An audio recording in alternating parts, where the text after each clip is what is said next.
Hey there, everybody. Welcome back to Plus One Shoot the Shit. We've been doing a lot of these lately. My name is James, and we're going to be talking about. Why do I always introduce? I used to be so much better at this, guys. I'm slipping. Tonight, we're going to be talking about Daggerheart because it just came out. My name is James. To my side is. Which side? It's you, Charles. It's you. Oh, it's me. Hi, I'm Charles. I'm here. Of my own volition. Is that joke gone now? Are we done with that? I think we're not. Are we still doing? Are we still doing I think kidnapping? we're I still mean, doing phrasing. I don't know. I feel like at this point, I'm trapped here with you, and that's the real it. joke. Yeah, yeah, that's true. And then to his immediate right is. I'm Philip. I'm also here and not trapped. Now, see, he's learning. It's so good. Mm-hmm. We rotate capture here at Plus One Shoot the Shit, so don't worry about it. It's probably fine, but you wouldn't even be reporting the right person by the time it goes through anyway, so don't bother with it. Don't even worry about This is our live anything we want to do talking show that we do on this channel, plus one shot, plus the word one of the number shot, the word. We'll talk about any topics that we want, whether it has to do with ways to play tabletop, different things that we enjoy doing, talking back about our games that we play with each other. We've been recently playing a game of Fabula Ultima on the channel. We've gotten exactly 0.5 episodes through. it. And I'm pretty proud of us. I'm not gonna lie. We almost adhered to a schedule, and half of it is not anybody's fault because one of us cannot control when they have to go to work. Yeah, So for long periods of time. Yeah. Sorry, Philip. yeah. That's me. Yeah. But with that, we also love to talk about systems and how systems work mechanically, and looking at all the different systems that exist in tabletop besides just D&D, though we do occasionally talk about UAs, and we do enjoy ripping them apart piece by piece to see what they do. We just recently talked about the horror UAs, and I think we all came to the conclusion that they don't fit in scary games. It's very weird. They're cool. You know, I wanted desperately for you to be there because Philip, you were not there, right? I feel old now. I wanted you to be there because all those classes are things that I know that you would like. Probably yes. Yeah, and it's just like, but it just They didn't it hit just right. is weird. Yeah, it's weird to say that those are subclasses for a horror game because spoiler alert, Philip, if you didn't get to watch it because I know you've been busy. Yeah, you're the monster basically. Oh. You're the necromancer. You're the Frankenstein, the artificer with the Notably, remember Frankenstein's monster. they didn't have the necromancer. They had the That undead right, warlock. undead warlock. Boy, howdy, were people And pissed. yeah, and there was 8 of them in there. Yeah. This time it actually was 8. Philip, But yeah, so I just had one of those blackberries earlier today. Those things fucking hit. Yeah, they do. yeah. Yeah, the Dr. Pepper Shout out blackberry. to Dr. Pepper. It's not bad. Nice. Sponsor us. No, no. Please, If they'll sponsor you're us, gonna get us I'll take it. demonetized. I don't. maybe they'll I give don't us think free that- food soda. Well, we're I don't not know if you can monetized. get in the first demonetized. place, so Yeah, yeah. Like, can we get demonetized? We don't make any money. can we get demonetized so that we can get remonetized so that I can Yeah. buy more magic cards? Speaking of which, Mhm. oh boy, we are Yeah. knee deep in spoiler season for the upcoming Final Fantasy Magic the Gathering set, and I gotta say, I'm a little terrified of this set. They're all bangers all the way down, and it's standard set, so it's going to be really interesting how strong it is. Sure. I- Yeah. I keep seeing more cards that I look and I go, from what I know about Magic, that's pretty ridiculous, right? Mhm. Yeah. Okay. Cool. It's hard to tell these days because all Magic cards are ridiculous in order to be competitive on the market. I mean, sorry, they don't care about aftermarket value of cards. That's not something Wizards of the Coast acknowledges. To be cool and fun to play. Yeah. Mhm. Yeah. I was going to say something as a joke, but I don't want my kneecaps busted by The people Pinkertons will under show their up. You employ. So You no. can't do that. No. Yeah. No, everything's fine. Everything's above board. Don't worry about it. Exactly. That's all that matters. Yeah, exactly. But So I checked in to see, because I was like, what did I pre-order? I pre-ordered this. I pre-ordered something, and so I think I went a little crazy, but not a whole lot crazy. So I got the Y'shtola Commander. sure. I had to get the Terra one, Yeah. right? Yeah. And then I think I want the starter set, but I don't think I want to do that, because that's already what, fucking $140 for the two commander. Yeah. Wow. Well, okay, I that's didn't if you realize. got that's if you got them at what we like to call MSR Live. Yeah.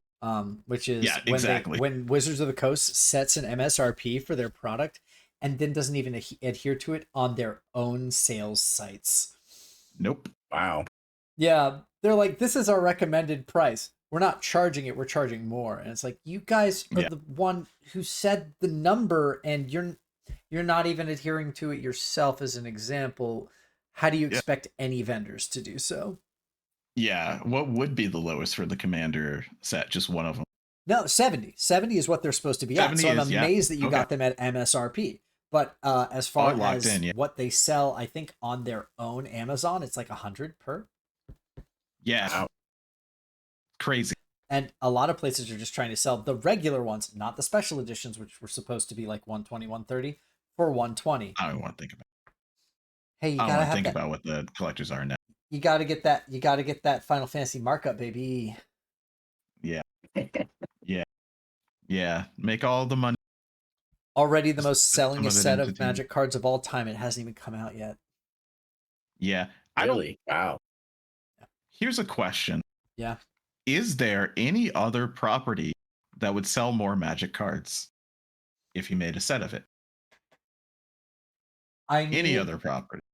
What about the X-Men stuff that they've been, or the Marvel, I should say, the They Marvel have stuff not that they've been confirmed doing? an X-Men set. The Spider-Man set will sell gangbusters.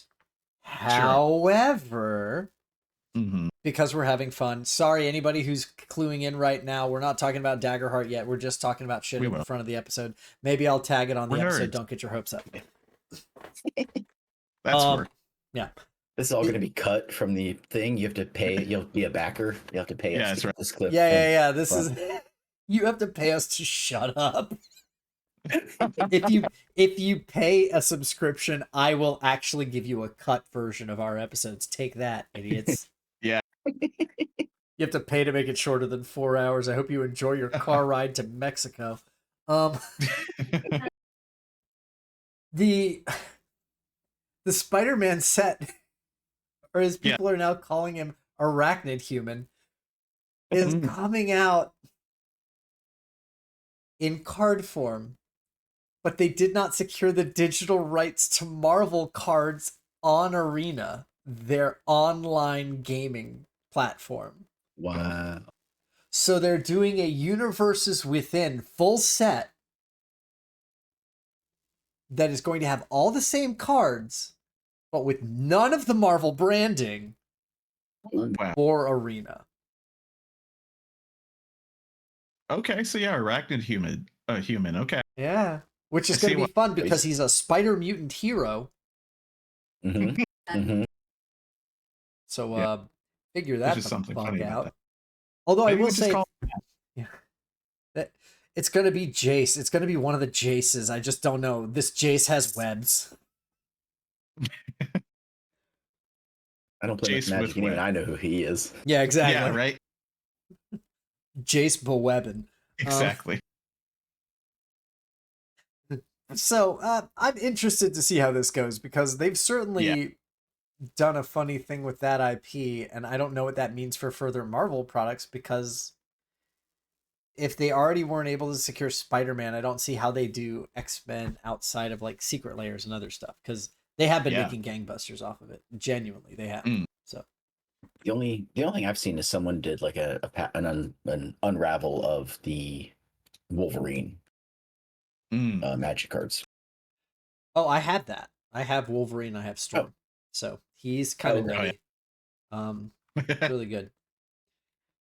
They were called Secret Layer drops. It's something that they do as like a release of like a pack of 5 to 6 cards that you get as a set, and they can be special there are special art versions of cards that already exist sometimes, and usually like whatever hero slash commander, whatever you want to call them, that they come with is unique. Like Okay. Deadpool. It was just a completely cracked card. So that's Magic the Gathering news. We're all looking forward to that because I want to play with all my favorite Final Fantasy characters. And also, it looks like Chocobo Tribal is going to be fucking insane. I just, they did so well on the cards. Like, I don't want to pay that much. The flavor But wins on like, reprints there was a lot alone. of effort. Dear fucking God.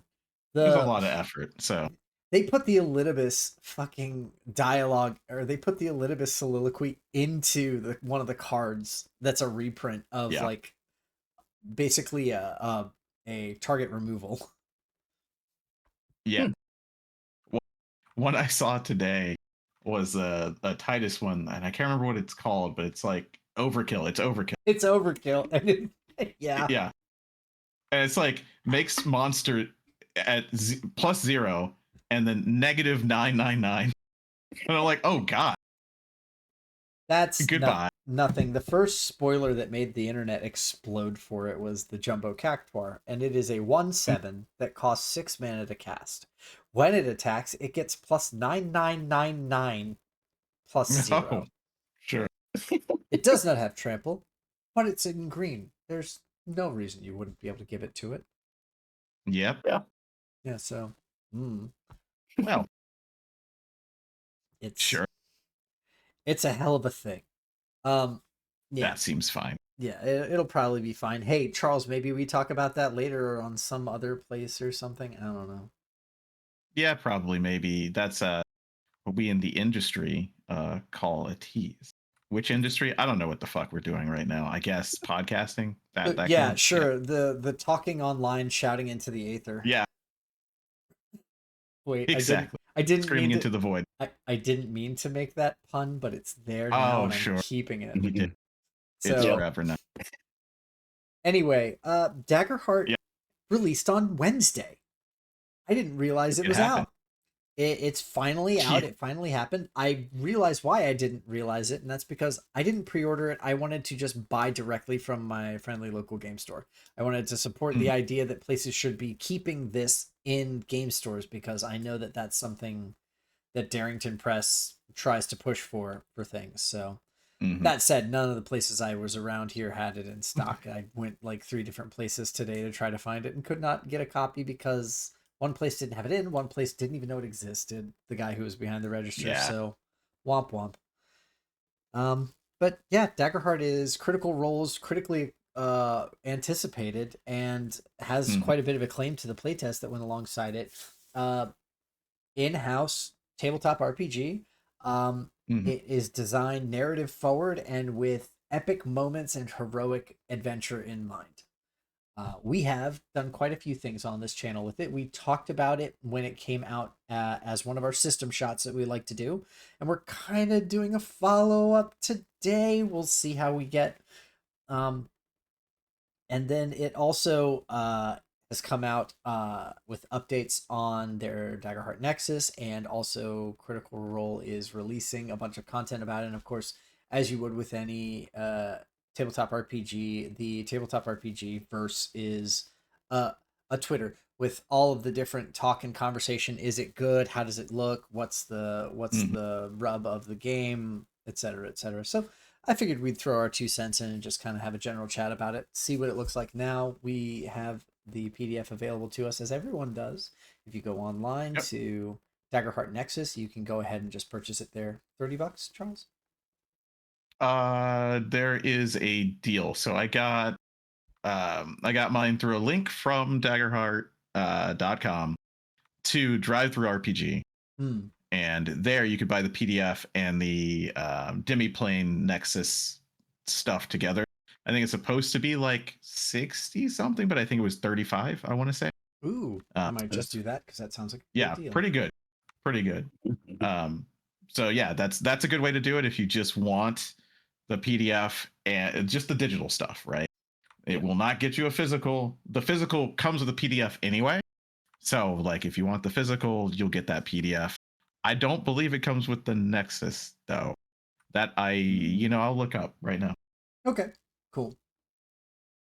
That is all very good to know. Yeah, for sure. It seems fun, you know. And we did our own play test, and yeah, I think things are looking good for it. Yeah. Mm-hmm. I mean, I agree. When we played it last, I think we all had a good time. We were able to do stuff to make it work on a virtual tabletop, but I will say that it is definitely a much more physical tabletop friendly game, and it feels like it's designed for that space. Yes.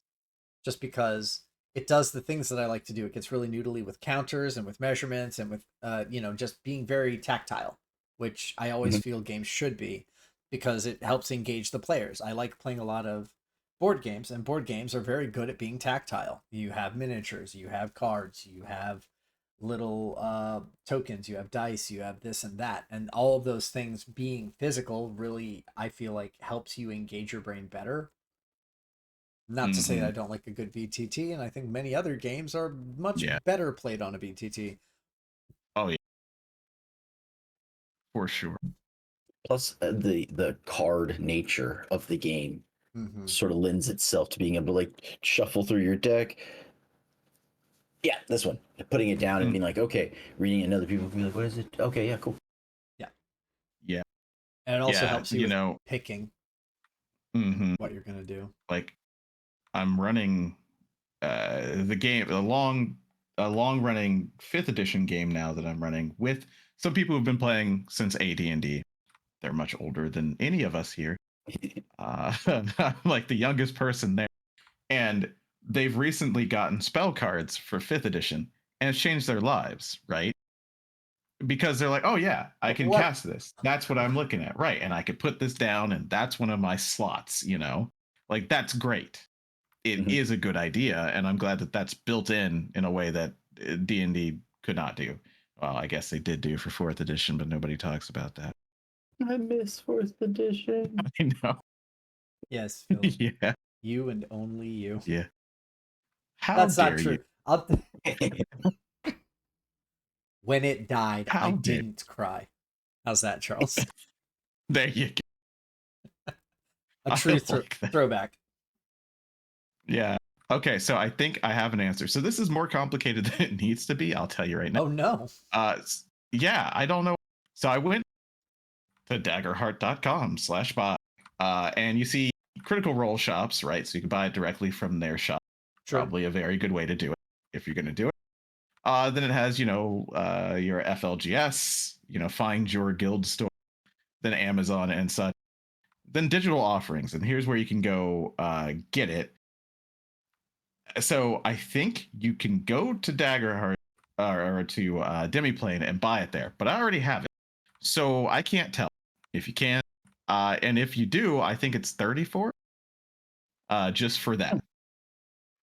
Because also on Drive-Thru RPG, which is a place where you could get it as well, it is $34 for the Daggerheart Nexus core book, which means it's only on Daggerheart Nexus. No. Don't do that. Yes, I know. Do not. But I'm shouting to the people who are watching this: do not buy something on a platform like that.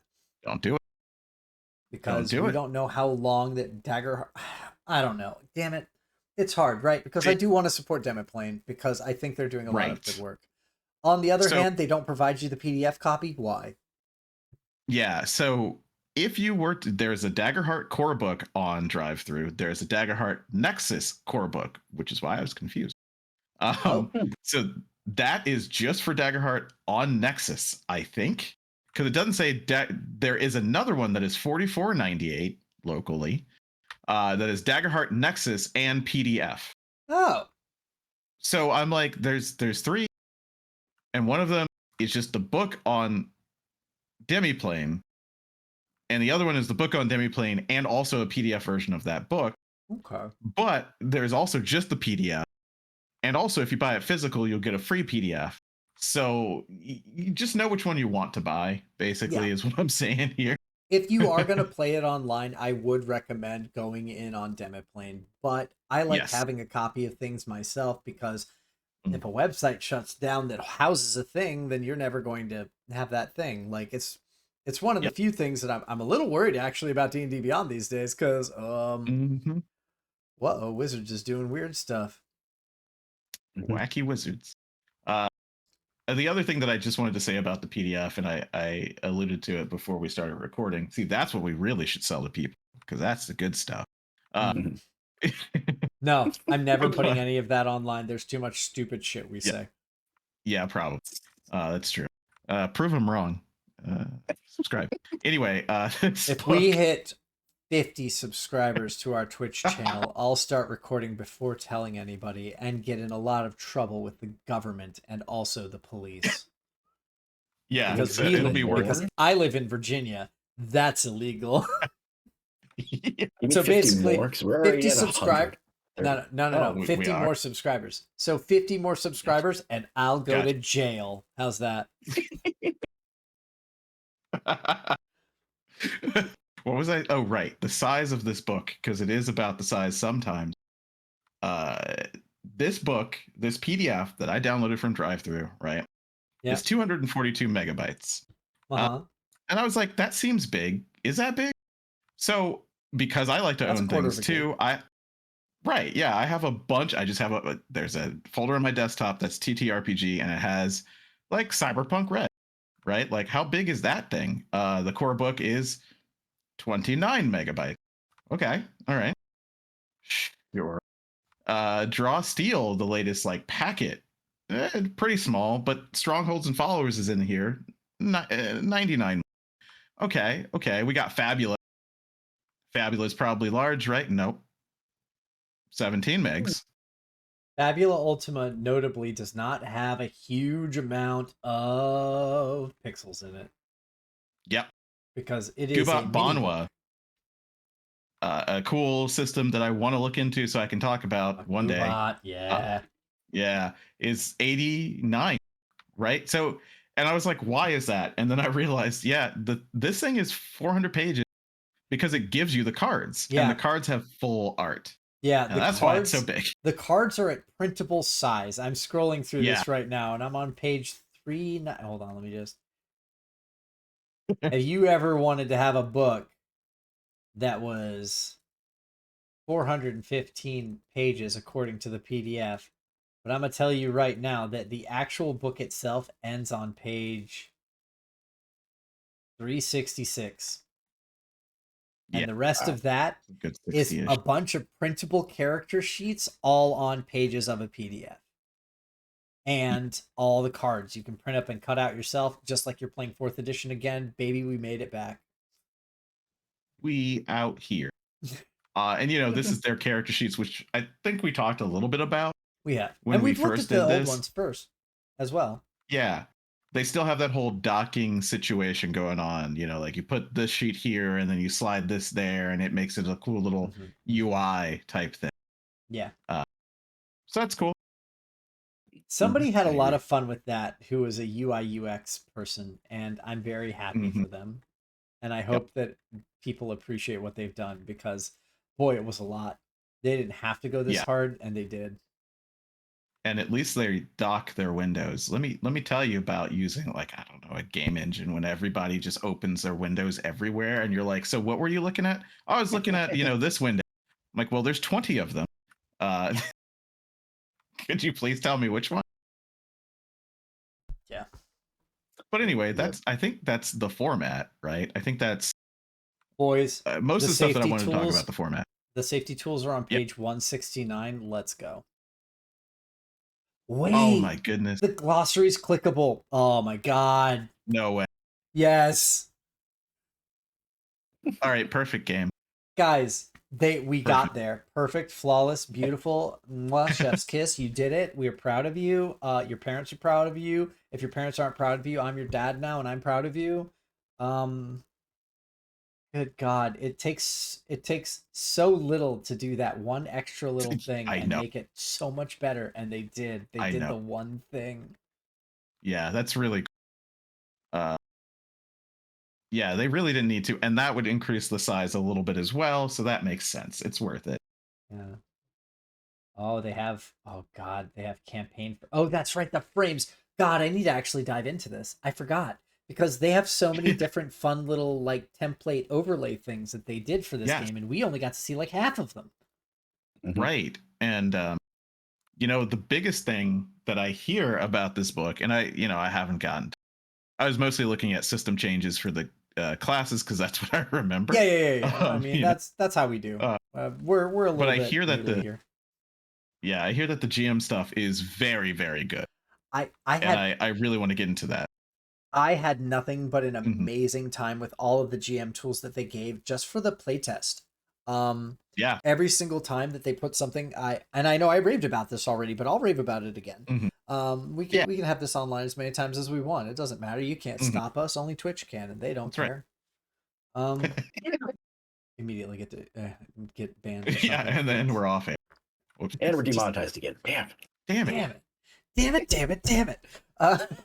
No, the way that they write their adventure hooks and their adventure stuff is so great because it gives enough description and then it asks you a question to ask your players. And God, I cannot stress how much I love that. The thing that they stress in the book and that I've heard a bunch of folks that I've been like randomly listening to throughout the day, whether that's the actual first party Matthew Mercer videos or listening to Knights of the Last Call or listening to a few other, like I was listening to comic book reviews and a few other groups talking about it because it just came out. So we're on the bleeding edge of people trying to get out for press coverage, but we're here to talk. And on the one hand, it's like, are we just jumping on a ship or something? That's like kind of a little bit, but also we're not going to want to talk about this in 2 weeks and we're on a 2-week schedule. So may as well talk about it now. Denitra couldn't make it tonight. Otherwise we would have been playing Fabula Ultima. And spoilers to you two that she doesn't get to know, you would be fighting your Tron Bon on a fucking wolf. Nice. I am very sad now. Are I love you? Tron Bon. Yes. Oh, well, you're going to get to do it next time, but you get to know that that's what it is. I'm not going to tell Denitra she's going to have to figure it out. I'm no longer sad. Okay. No. We're going so hard on this. But I'm going to do the thing that, Japan was never willing to do, and I'm going to make her, as darker skin coated as she was always meant to be. Oh my goodness, yeah. That was the thing. Nice. Because she absolutely was. I don't see why. Japan doesn't know what skin tones are. Shocking, no one.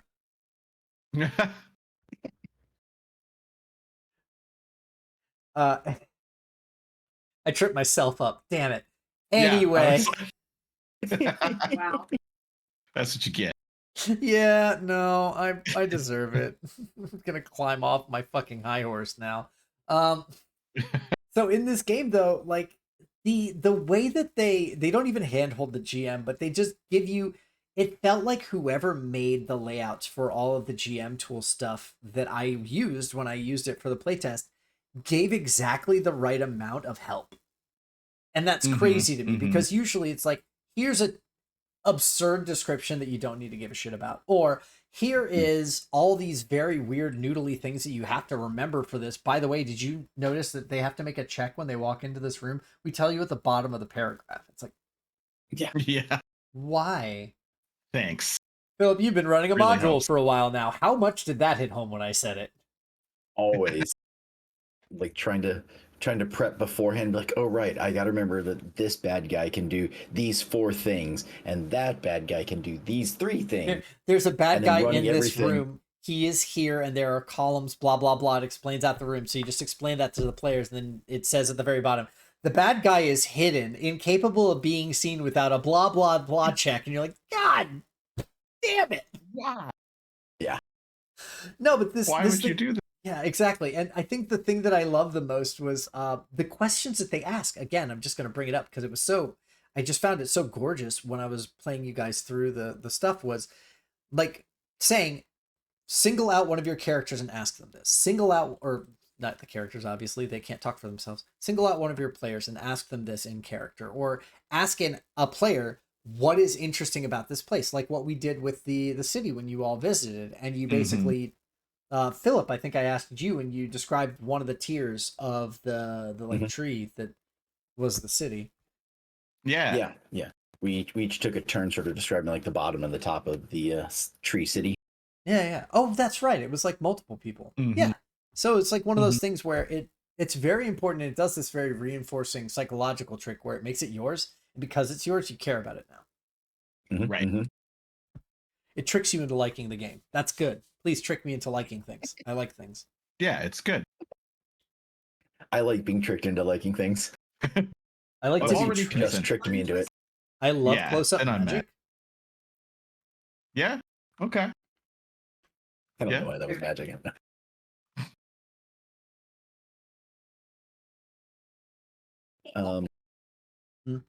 Just I was gonna say something and just completely skipped my mind. Yeah. Well, I Well, have more. you know, Unless, go ahead. Okay. No, I'm like, no, I was just gonna say, yeah. I mean, I think we're extra like just all over the place on this one, mostly because it just freaking came out. So we're like, no, what the hell? Oh my god, I'm looking through it right now. Yeah, and I'm I don't remember currently as well. I don't remember some of these abilities being that good, but they are now, so that's cool. Well, so when we played the game originally, there were, or actually when we looked at the game originally, because I think we iterated through like 3 steps of the playtest in-house here. So. And the first thing that we notice is, boy, howdy, evasion sure is strong. And then they nerfed it quite heavily, which is good because they needed to. Then we noticed, at least I noticed, and I'm going to say this, haha, I was right about armor. Take that, internet, unless you all agreed with me, which I assume you all did, because, boy, armor was kind of garbage when it first came out. Yep. For those who don't know, the way that they had armor originally is that your armor had slots, and it also had a score associated with it based on, I think, the type of armor it was. I think so, yeah. And so Higher whenever armor you had a higher wanted number, to yeah. spend a slot of your armor, you could reduce the damage that you had taken when a successful hit came to you by that amount. And whenever you reduced it by that amount, it could potentially push it through thresholds. In this game, there are 3 thresholds: your minimum, your median, and your maximum threshold of damage that you can take. That is 1, 2, and 3. I don't know if they still have take 0. They had it at some point. I forget whether it's still there or not. I can see. But anyway, while that's happening, they played around with this a lot. It's this extrapolation concept of damage, which is very akin to a City of Mist style thing. Where once you hit a certain threshold, in City of Mist, you would basically mark a wound, I think. Correct. Yep. In this, you mark HP. And because you mark HP, depending on the ridiculous number of damage you can take. First off, one of the things that a lot of people were like is, I have 5 health and the most I can take is 3 at a time. I'm going to go jump off a cliff. It's like, yeah. Listen, that's not how this works. That is not you the will way die. that this works. Yeah. So yeah, now minor damage is mark 1 HP. But yeah, is there a way to reduce it to 0? Not that I can see. Okay. Yeah. So anytime you get hit, you take something. Yeah. At least it seems. Wait, no, yeah, because it goes. What I'm looking at right now is severe damage is over 10. This is for my character from that playthrough that we did. Yep. Major damage is between 5 and 10, and minor damage is lower than 5, and minor damage is mark 1 HP. Yep. So anything less than 5, yeah. Yeah, unless there's a rule that says if you get it to 0, you take 0. It does not say that on this track. There was if I click it, maybe it does. There was at one point, but I don't know that it's there anymore. But here's what they did instead. Rather than reducing the number of damage that you take by spending armor slots, instead what you do now is you spend an armor slot and you reduce the threshold by 1. Thank God. Thank all of the various gods that may or may not exist in this setting. They're really nebulous about it. Yeah. They needed to do something to make the math easier on people, because currently, or the way that they had it originally was, you roll a damage number, and boy, we love seeing big damage number. But all that translates into is at best and least 1, 2, or 3 HP. Yeah. That an enemy or you takes. It goes both ways. So you have to know what your minimum to mid threshold is. You have to know what your mid to max threshold is. There's two numbers there on a bar with three little, gaps. Mhm. And then you sit there and you say, okay, the enemy hit me for 15. My minimum damage threshold is 12. So that means that I'm going to take 2 damage. Before it was, unless I spend armor and reduce it down below 12, and then I'll only take 1. Now it's just like, Yeah. or I'm going to spend an armor and I only take 1. So you take the math Yeah. that you have, you add armor to it to reduce it. Mhm. Easy. So much better. Yeah. Even still, you're Yeah, going to have it's to pretty remember cool. 2 hit numbers, which you're still asking people to do math and look at their sheet funny, but it's way better than it was. Yeah, I think so too. Like there was no need for that. There was no need to do that math. As a person who played a character who had a lot of armor and was trying to game it, yeah, that was dumb. That was absolutely stupid. And also, the less you extract or extrapolate something like that, the more breakable it is. Yeah. The only problem I can see with it is if you're say like a caster, right, and you had really weak armor versus a tank who has really strong armor, it's like I spend an armor slot and I still just reduce it by 1 Yeah. HP. Seems a bit weird that like, oh, I got hit with a cannonball. Okay, the paladin. Well, there are no paladins, but you know what I mean. They're called a Has seraph, which is also very jarring. Seraph, yes. Yeah, Sheriff? Stop. the mail, chainmail or plate armor is reducing it by 1, and so is the caster's cloth is reducing that cannonball by 1. Like, that's weird. Yeah. Well, the other thing to remember is that your number of armor slots is now Yes. much more fluctuating. The total number of armor slots that they have on the character sheet is 12. That's Yeah. a lot more than we had, I think. I Mhm. could be wrong. Mhm. It's been a bit. Yeah, I think so. I'm looking at 8 currently. So Yeah. from the old character, yeah. That's been updated. Like, that's not what it was necessarily. I think you might Yeah, have that's like true. 5, which was a big number back Yeah. then. But back then it was just a lot more having to dive into your sheet to know what it was doing. Now it's what's your armor value? That's how many armor points you have to spend. And all an armor point Yeah. does is reduce you from 1 number of damage to 1 less number of damage. I'm not even sure. You might be able to spend more. Let me see. And originally you could, yes. Well, yeah, in the original, that was the biggest problem I had with it is you Oh. could math it out. You could be like, I could spend 1 Mhm. and reduce it by 1, or I could spend 3 and reduce it by 2. Now, there's arguments, and then you just get into a philosophical debate about how much damage you want to take. Meanwhile, the healer's Yeah. over there like, I heal for 2, shut up. Yeah. Here's what it says. For armor Page now. 114. Yeah, I think so. I'm on the demiplane one because I searched for it. Ah, fair. That's the cool thing about demiplane is you can just search because it's a browser. That's But pretty cool. reducing damage. I think it's what did you say? What page? It's 114 here for Cool. using armor. Yeah, and so it's reducing damage is the sub topic. So when your character takes damage, you can negate some or all of it by marking an available armor slot next to the large armor shield on your character sheet, right? Then reducing the severity of the damage by 1 threshold, severe to major, major to minor, minor to nothing. Okay, so there we are. Yeah. Each time your character takes damage, you can only mark 1 ONE armor slot, as long as you have 1 available. Once all available armor slots are marked, your character's armor cannot be used in this way until they repair it, usually as a move during downtime. If you have an armor score of 0, you can't mark armor slots. If you have a temporary one, you can mark that many additional ones, right? Yeah. So you can get to 0 if you are hit for a minor and use an armor. Gotcha. Or if you do reduce that number to 0.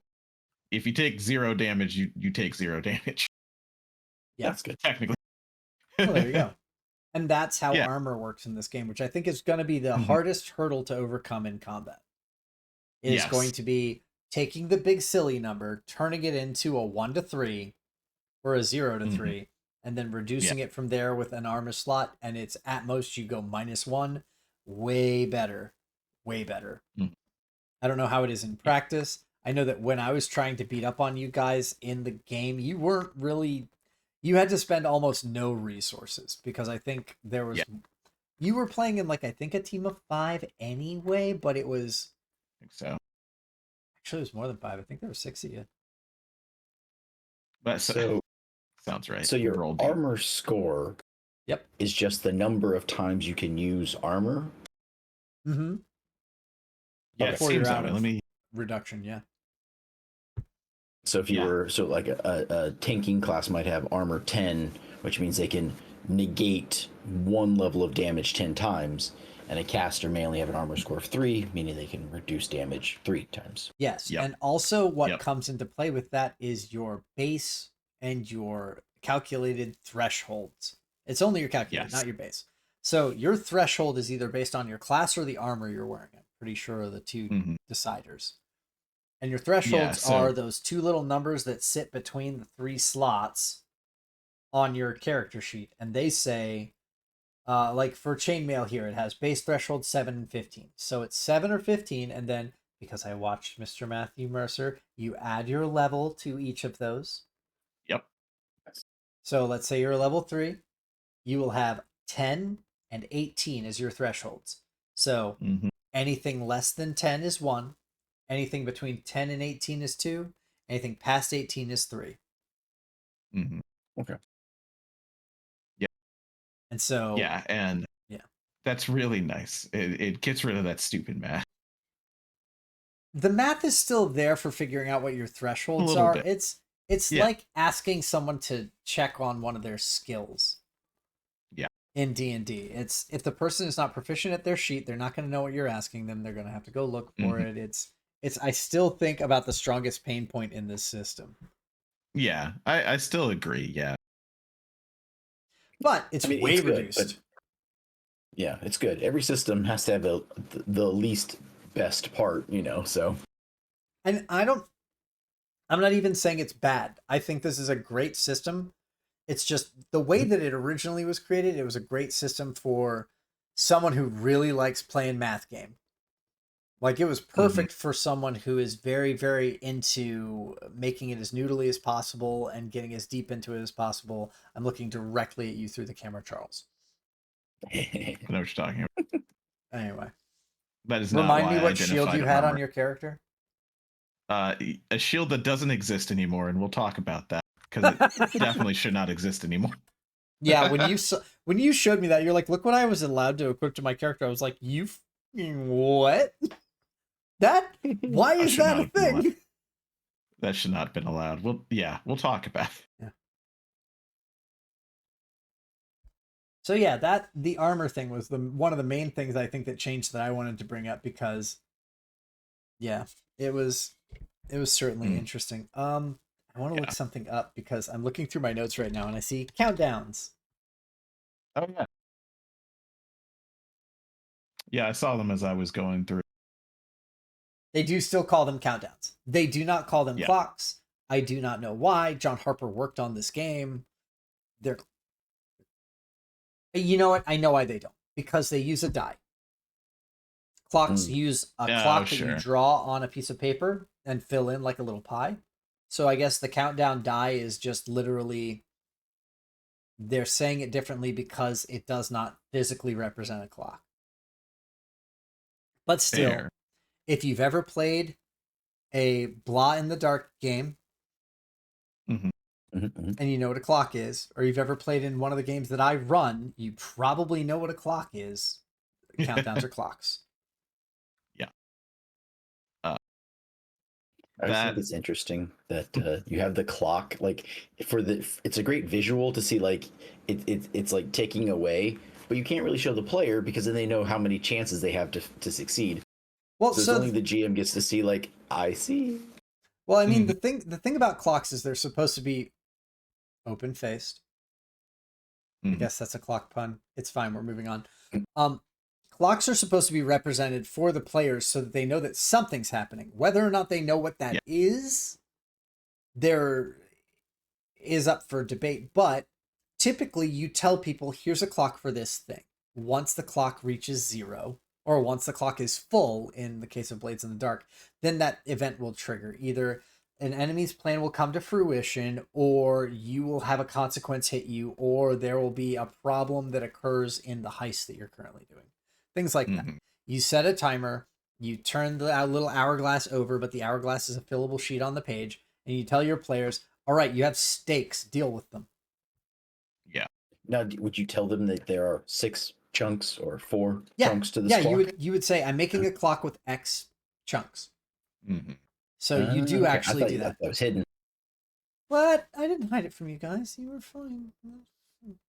I've used it in City of Mist, and I kept it hidden. Ah, I mean, you can. I don't think there's a reason not to, one way or the other. It's just that usually the reason for the clock existing is it's an impetus to the players. It is telling them, hey, you have a timer. There's a timer in the middle of the screen. Mario will explode and die for no reason if you do not continue forward. That Sonic Underwater Countdown. Go grab a flag. Exactly. Oh, God. Did I ever tell you guys that there was an actually episode where there was distinct video game noises, and one of them was the Sonic, and I was like, oh, and nobody guessed it because none of them knew what it was, and it was my nightmare. No, they had to keep replaying it. No, they kept going in it, so it got to. Oh, so you actually, yeah. Yeah, I was like, oh God, it's I didn't have anxiety, I thought, but it turns out I had some repressed feelings. Yep. Yep. You never know what might have imprinted from much earlier on. You know. We can unpack all this when we're 60. Yeah, it's okay. Wow, I was gonna say that's +1 shoots the therapist, and I'm like, you can't say that. We can't say that. We can't say that. See, we can't do that one. +1 knock back a shot. What? Yeah, we could do that one, I think. Oh, hell yeah. Well, no drinking games, I think, is one of the rules, but that doesn't mean we're not allowed to drink ourselves. That's true. Certainly allowed to hope. So, countdowns. Once again, you can't stop us. Countdowns are worth mentioning as one of the things that is in this game. And I remember in my old notes, I have countdowns, for some reason, legally distinct clocks. And I put Forged in the Dark next to it. And then I remember we were talking about this, and it was one of those things where I was like, does John Harper know that they're using clocks, but they kind of coined them as their own thing? And then it turns out, not only is John Harper one of the authors of this game, or one of the people accredited, and that he also designed all of the class images for their little die image, and I think he made the Daggerheart logo. Interesting. I didn't realize he was an art man, but he totally is. So the warrior symbol and the ranger symbol and things like that, he is the one who designed those. So shout outs to him. That's pretty sick. That is cool, yeah. But countdowns are when you want to represent passage of time in events during a dramatic climax, such as impending adversary move or significant narrative event. You can use D20 or another die as a countdown die to track that progress. Choose a die of desired value, start on it, and put it on the table with the number facing up. Yeah, you start with a value of 5, D6 set to 5, things like that. Easy to do. Using a countdown, when you introduce a countdown, you can either directly tell the players you've done so, I'm starting a countdown to when the army attacks, what do you want to do before them? Or imply it through your narrative. The bridge is starting to crack and it won't last long. It's up to you whether you keep the countdown die visible to the players, increasing tension each time it ticks down, or secretly use it to track an event that they can't predict. So, either or. Okay. The effect or advancement is when does the countdown... Oh, it's just saying, think of when you would activate it, when it advances, and what effect it will happen. It goes through standard and dynamic. Standard countdown ticks down every time a player makes an action, regardless of the result. And then dynamic countdown it doesn't tick down every time the players roll. It's influenced by the outcome of the rolls or choices. So it gives like a good starting value for them and things like that. So basically, you know, like Philip, while we were playing the thing the other night, we were playing in a game of Fabula Ultima. I was running for you. I was running it with the Monday crew, Charles, and I basically, I Oh think yeah. I might have told you about this, but it's very funny because the first time that they played, Philip wasn't there because Philip was out, and that's why I was running it for them as like a let me run them through and see what they do, get my legs under me in this system. So they went through the entire part up until where you guys were, and then one of those players was not available on the next Monday that we could play, and Philip was, and I was like, oh, just sub Philip in, that's easy, and everybody agreed, and we were all like, yay. Then right the night before, I was like, wait, I can't run Philip through what I have planned for y'all. Shit. So, Philip, wahoo. your character's mute. Yep. So anyway, I just grabbed the pirate queen out of the book and I just threw her at them, and I thought it worked fine. But it's one of those things where it's like you have two ships locked in battle on in the air, two airships.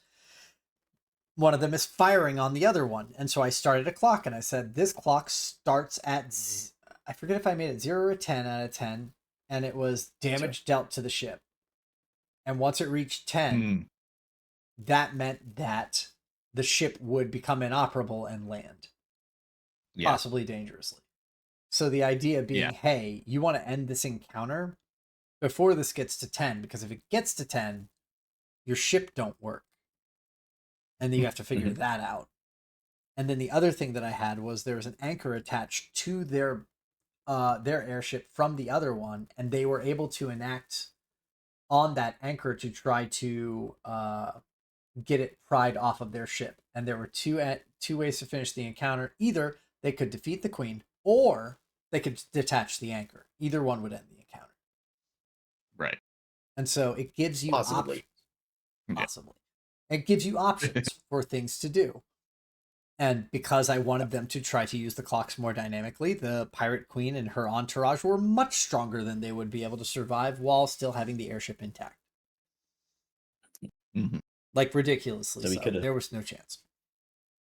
Yeah, so it's like we could either focus all of our attacks or all of our efforts on attacking her, trying to stop, kill her before she can fully damage our ship. Right. But we instead, I think, went for the we went for the anchor instead. I think you were basically not on autopilot, but you were all doing the damage route until you realized exactly how much damage the ship took versus how much damage she was taking, and you were like, hold on, no, we don't do this way.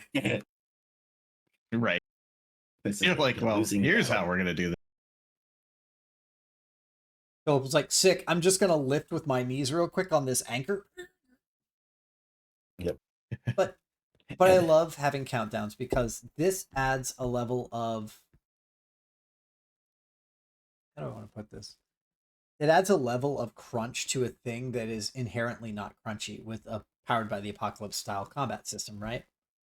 Because there are damage numbers, there are damage values, and there are HP thresholds for enemies. So it's not exactly powered by the apocalypse, because powered by the apocalypse fighting is more vibes than anything else. Yeah.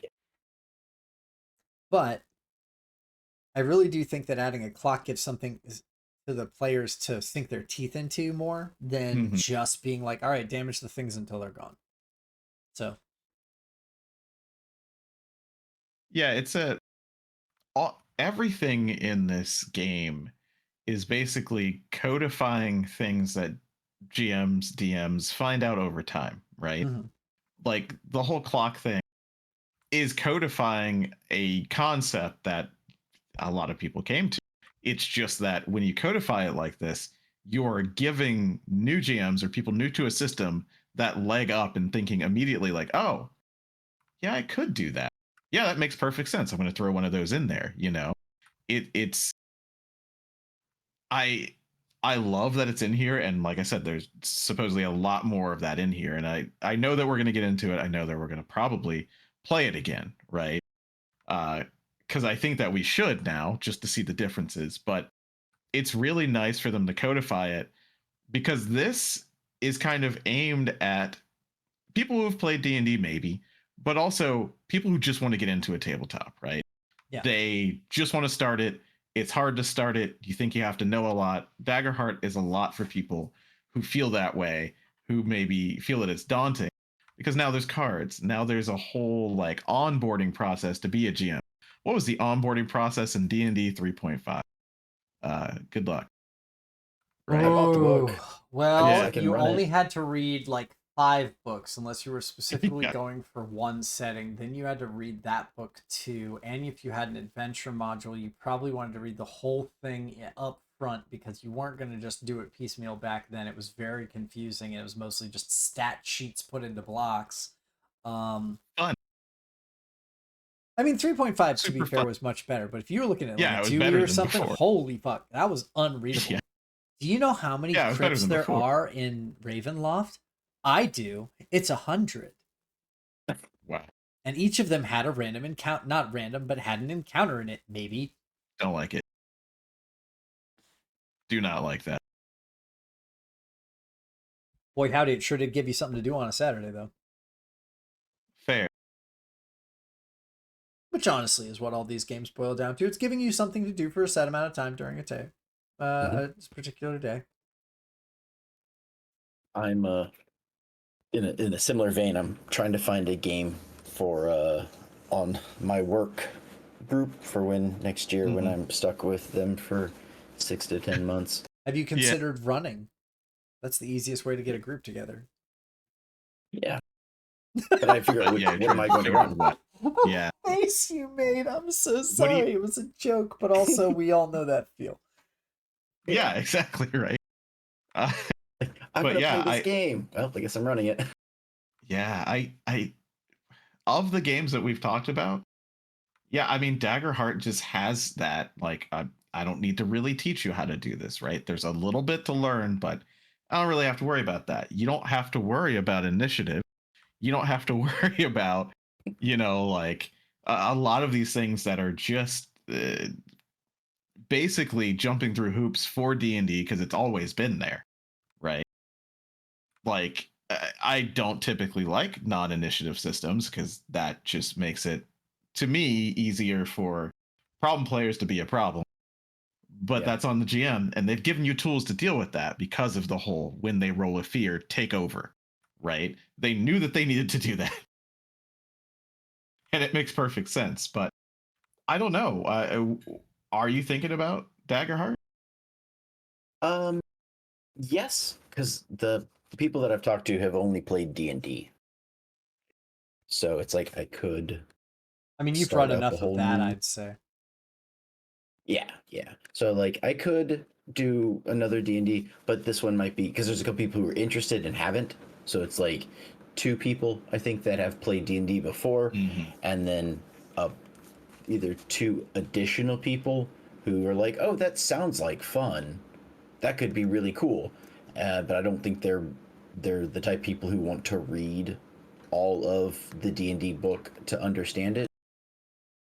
And I think Fair. that the Daggerheart would be easier to start them with, Yeah. if not like a Powered by the Apocalypse type thing. Right, Right. because there's always that. Yeah. So kind of torn between the two. That's fair. I mean, honestly, from the look of it, the I don't know if you can just grab the limited edition box, but the box set for Daggerheart seems to come with everything you need. As I recall, one of the things that they say in the Daggerheart, what they said in the playset, and I doubt it's changed, is try not to pick the same shit as each other. It's one of the Yep. things that they go out of their way to say. Yep. And What do you mean? so, like, the idea being, okay, are you both playing a similar class to each other, or are you planning to do your multi-classing, whatever thing that you're allowed to do to grab a card from somewhere else? Try not to grab the same card as other people, because that way it diversifies the heroes in the group, but also it just happens to make it so that your play box doesn't require extra cards. Yeah. Yes. That's nice. It's a restriction, and I'm sure a bunch of tables will just be like, fuck that, I'll bring my own cards. Sure. Yeah. But it gives a logical reason and a good explanation that goes a long way toward, hey, please be kind. Yeah, be kind. I'm looking through all the stuff that we talked about in this game, and I have to say a lot of stuff hasn't changed. Yeah. Something that I'm very glad to see doesn't really look like it's changed is the death moves are still there. Yep. Nice. Yeah. Which In is a, good. I was flipping through some of the pages, looking at stuff, and I wanted to know if you had seen page 86. Ooh. James, it's a I'll go look. I'll be surprised. Hold on. It's good. Babe. Oh, hello. those people watching at home. You can flip through No, your own book it's and see the reaction. yeah, I was gonna say they can't see what I'm looking at because I'm not trying to post pictures of the. No, I Yeah, understand the that. book. But also, Yeah. hi, sup, dang. 86 is a good vintage, you know? And I'm glad Yeah, that they put something definitely, representative of that on the page. Yeah, you know, we played it, and, you know, I was a little skeptical at first because I don't like when you try and get rid of the system. Charles, you'll be happy to know that the range bands are still goofy. I know. That's Yeah. exactly where I am right now. Yeah! That's literally the page that I'm on. Okay, Still please goofy continue. as hell. Sorry, I didn't mean to steal your thunder. No, but that's fine. It's just it's an abstraction, right? You have to abstract it so that it's easier for people to understand, and then you could build it back out, right? Because very close is about 5 to 10 feet, and close is about 30, right? But I saw something that was like, okay, you can do stuff to a person within a, let's say, close range, and then it hits people within very close of them, and I'm like, stop it, get help. No, don't do that to me. I'm gonna bring my piece of regular size paper, my character sheet, and Yeah, then I'm going to branch out from that with all of my number 2 pencils that I have until I can Yeah. tell who I. it's That's like assuming you've never sharpened said number 2 pencil. right. Let me tell you, my number 2 pencil's a fucking nub, guys. I'm nearsighted. I don't know what to tell you. Is it yellow? Did you chew on it? Does it still Eraser's have half the gone. eraser gap, Yeah, skill diff? but yeah, but yeah, I get why they do it, and it probably won't even matter really, because the GM's just going to be like, okay, I can figure that out. I mean, It's just weird. I like the idea, specifically because of what I said before. This is the game meant to be played on a real table. Mm-hmm. Now, does that mean 100%. that I don't expect when someone makes a VTT instance of this in Foundry or whatever, that I don't expect them to have their measurements in either index card or basic number 2 pencil or either side of a you better. That's the rules. Yeah. Those are the rules of the game, and you better program it in. And I want to see like a Oh my goodness. mock-up of a piece of paper that I'm fumbling around with like an idiot. But Yeah. for an actual tabletop, it makes perfect sense because what do you have? You have your character sheet. What are you using with your character sheet? A pencil. And what else do you have besides that? Dice and like everything that they do for their measurements is shit you should already have on you regardless if you are ready to play the game. Yeah. I'm gonna definitely do that in Foundry. I'm just gonna like save some templates because you know you could do a line template. I'm gonna make it as big as it is, and then you're just gonna have to drag that on the screen and put down a template, and then you're just gonna have to rotate it to see how far you are from people. I think it would work.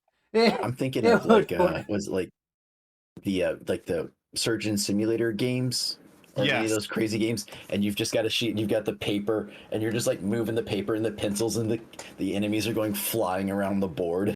This game is perfect for tabletop simulator. It's perfect. There is a tabletop simulator for this game, yes. And I don't think it has the actual. It had like a measuring ruler, which I was really pissed about. Come on now. Like, you guys didn't even try. How dare Let's you? be thematic here. Yeah. Imagine. You know, and there's some stuff like I don't know when you want to get into like classes and things like that because I only noticed a couple of things because once again I've had what time is it 3 hours maybe with this book. Yeah.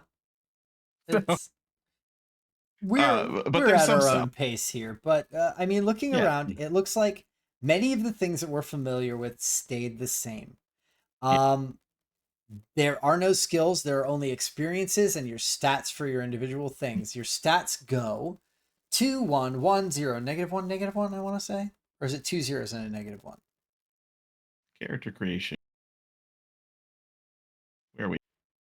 One sec. Yeah. +2, +1, +1, 0, 0, -1. Yep. 1, -1. Hey, you guys played Powered by the Apocalypse. How familiar is that? Oh, yeah. Mm-hmm. Yeah. I can make that the cool guy or the tough kid or the slacker or Yeah. yeah. Good stuff. It's fine. That's fine. Yeah. It'll work. Their stats are good, right? Their stats. I've already done the tomato thing. I'm not doing it again. We're not listen, we already did the tomato for Daggerheart. You don't have Yes. to. Charles, no one's asking for this. No. But the good stat that they have here is instinct, which is how easily you could perceive a tomato.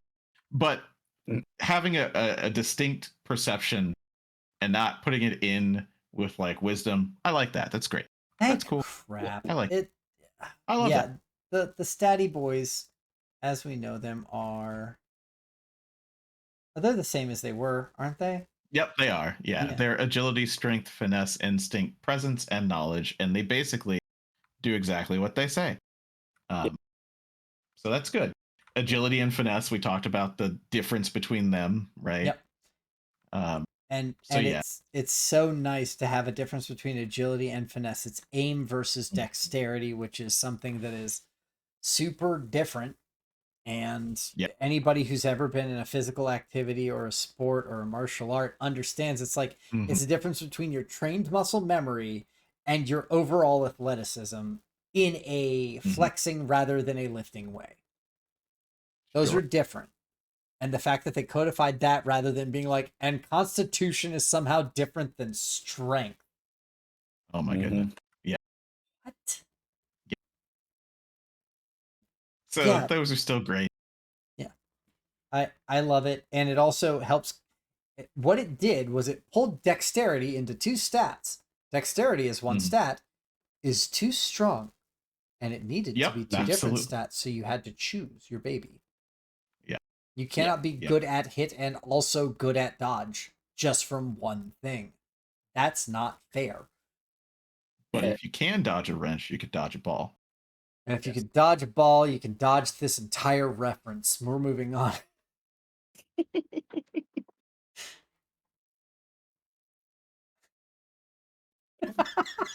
Sorry, I'm looking back through my notes and I just have in big bold letters range bands, aka my least favorite part of this.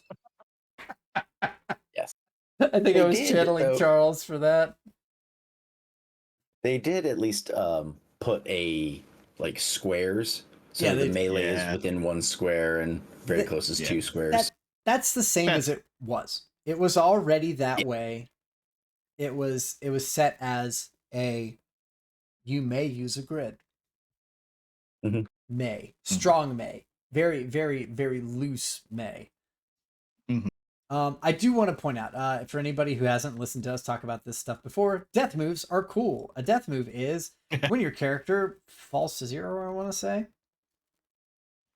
When you mark your last hit point. Yep. Yeah, when you mark your last hit point, you have the option of doing a death move, and that is Blades of Glory, where you just say, my character's dying now, you rip up your sheet, and you do something really sick as hell. Yeah. Very similar to Fabula Ultima. It's basically the way for you to do one really cool. It's not the same as Fabula Ultima. Let me refrain, because in Fabula Ultima it's 10 times stronger than it is here. Here you get 1 extra move, you critically succeeded it automatically, and then your character dies. Yeah. In Fabula, you can either die or surrender when you hit 0. Well, but also in Fabula, if you choose to die, basically the GM is forced to hand you the reins a little bit. Like, it's one of those things where it's like, but I'm going to noble sacrifice and I'm going to do a cool thing and I'm going to do this. And the GM doesn't have as much pushback to be like, well, you get 1 move, but it's super cool. The GM has to basically be like, yeah, no, you're killing your character, which is very significant in this setting, which means that you just get to have a really sick, I don't know, General Leo moment where you save everybody. Well, General Yeah. Leo didn't save everybody. He just kind of died like a Well, chump, you know, which is a real shame. He was super cool. Um, okay, Beatrix was better though. Fucking templates and then their fair. superiors. It's true. What Yeah. was the death move? Risk it all there before? It was. Risk It All Okay, was a thing, and it was basically um gamble. gamble. You can gamble and either die like a chump or live like a king. Yeah, Mm. yeah. So yeah, basically, if you risk it all, you roll your duality dice. This system is 2d12. One Mhm. is fear, one is hope. If the hope die is higher, you stay on your feet, clear amount of hit points or stress equal to the value of the hope die. Right? If the fear die is higher, get fucked. You're dead. If you critically Instantly succeed, done. yeah, the end. If you critically succeed, which is doubles, I'm more than sure. Probably, right? You get to sit in the Or is it? DM chair for 30 seconds and whatever you say go. No, I'm sorry. That's can't don't stop blowing up. Yeah. You get to clear Never all stop. hit points and stress. You just go to maximum. Yeah, you basically full second wind. You've taken a long rest. You've had a nice nap. The cucumbers were on your eyes. You peeled them off. You went, ah. And then you Senzu beam. fuck up the next. Yeah, sensu bean. Mhm. That's Yeah. better. I like yours more. You found a senzu bean in the folds of your clothing. That's Goku coded, yeah. Yeah. Mhm. Mhm. Just sitting there, you're like, oh god, it's how long has this been stuck I here? forgot about that one. It's probably still good. But That's yeah, what's gonna no, happen. although I Yeah, will say seriously. the thing that I am noticing about this is that they recoded it a little bit. I do believe it used to be surrender Blaze of Glory or risk it. Now Yes. it's Yeah. called avoid death, Okay. which makes sense because I imagine that surrender is some coded wording that some people don't enjoy. Oh yeah. You know you can't surrender. Yeah, also, Yeah, that makes yeah, sense. yeah, like I said the last time that we were talking about this, I do believe is surrender. Haha, if you call it that, no one's ever gonna do it. Yes, we did. You fall to zero. Do you want to surrender? It's like, no, I'd rather die. All right, well, you have two options for that, bud. Which one? Risk it. You want to I die die. real flash? Double or nothing. Yeah, Mhm. it's I think it was a Matt Colville video a long time ago now where he's like, no Your one's ever players will going to not surrender. surrender. Do not plan And on I them doing just it. Yeah. It won't happen. yeah. And by the time that two or more people have agreed, it's already too late. Right? Because usually the way it happens is one person is like, you know what, we got to get the hell out of here. And everybody else is like, fuck that, I'm fine. You Yeah. know, and then it just keeps getting worse. And this You is can run, but I can do this just fine. Yeah, No I'm reason fine. for me to be weak. yeah, and that's one of those things I really do appreciate that this system and also Fabula have this in place where it's like falling to 0 hit points doesn't mean you die. Falling to 0 hit points means now you have to make a choice. Mm-hmm. And you can either be effectively out of the scene and not able to do stuff, or you can choose a Blades of Glory style option. That's the same for Fabula Ultima. And in this one, I love that they have Gambler's Dilemma. Yeah, exactly. Or as we like to call it, the sunk fallacy, but it's not sunk if I keep winning. So it's a very interesting system. And honestly, I don't think that type of player as a player is catered to enough. I think that it's very important. There are people at a table who just choose chaos. And not because they're haha lol random. Not because they're like constantly wanting to screw with things, though there are players like that as much as they can't. Some players just love the idea of not knowing what's going to happen next and having to react in the moment. Right. And for them, a role like Risk It is Perfect. perfect. Flawless. It's exactly what they're looking for. They're like, I don't know whether my character deserves to live or die. Let's see what the dice say. Mm-hmm. Oh, I lived. Okay. Cool. I clear a little bit. I keep going. We did it. Yeah. Did I? Okay, no, I did. Okay. No, I was just wondering because I was looking at my character sheet and I'm like, did my Fabula Ultima character get the same weapon technically as my Daggerheart character? Yes, because I did the hand runes or whatever, and it was very, very close range. In Fabula Ultima, that's not the case. But yeah, it's basically the same. What's a range band? Are you flying or not, idiot? Yeah, that's it. Which I will say, I was able to play with pretty fun and successfully. However, we did have a Dragoon. Oh, sure. And that aerial changes. strike's a hell of a thing. Yeah. Yeah. Yeah, and go ahead. I was going to ask, you just have to have a ranged weapon, right? Like anybody can have a ranged weapon in that game. It doesn't Talking about Fabula correct? Ultima, yes, anybody can have a ranged weapon, though most of the templates for ranged weapons have very specific typing as far as the dice go. Yeah, so you might not be great at it, but you still have a way to attack. Technically, it's usually like a Dex Insight. Yeah. Okay. Or, if you're a lore master, Insight. Are you a lore master? Insight. Yeah, everything's Insight. Yeah, I guess it's a good segue. We're not on segways. We're drunkenly wandering around the golf course. We're having a great time. Yeah. Just mentioning real quick before we fall into this pit trap. One of the things about this game is that it's more fair to the players than it is to the GM. You get 2d12 as a player. You get 1d20 as a GM. There's also a hope and fear mechanic. We're not talking about that today because everybody's already talking about that. If you don't know what that is, I'm really sorry. We've already talked about this so much. Go watch our other video. Not much has changed. They've done tweaks here and there with little abilities here and there to make it less busted. Other than that, no. Yeah, there's not much that they changed there. I know for a fact all the abilities we had are completely different. Oh, absolutely. Like I haven't gone through and looked at that. And I am not going I'm going to make like 5 characters at some point, probably between now and like Sunday, just to see what is different because That's I'm a maniac. Yeah, absolute psychopath. Yep. But the thing that I was happy about is that I think they did another balance pass on the ancestry, since we're just talking like characters right now. Yeah. Because some of them were way better than others. Yeah, they seem to be like carbon cut paste. It's like this ancestry gives you +1 this. Yeah. Yeah, now it's a little bit, there's a little more juice, right? Oh god, we do love a good juice. We do love the juice. Cuz like where was it? Dwarves can spend 3 hope to have incoming physical damage. Nice. I don't believe that they had that before.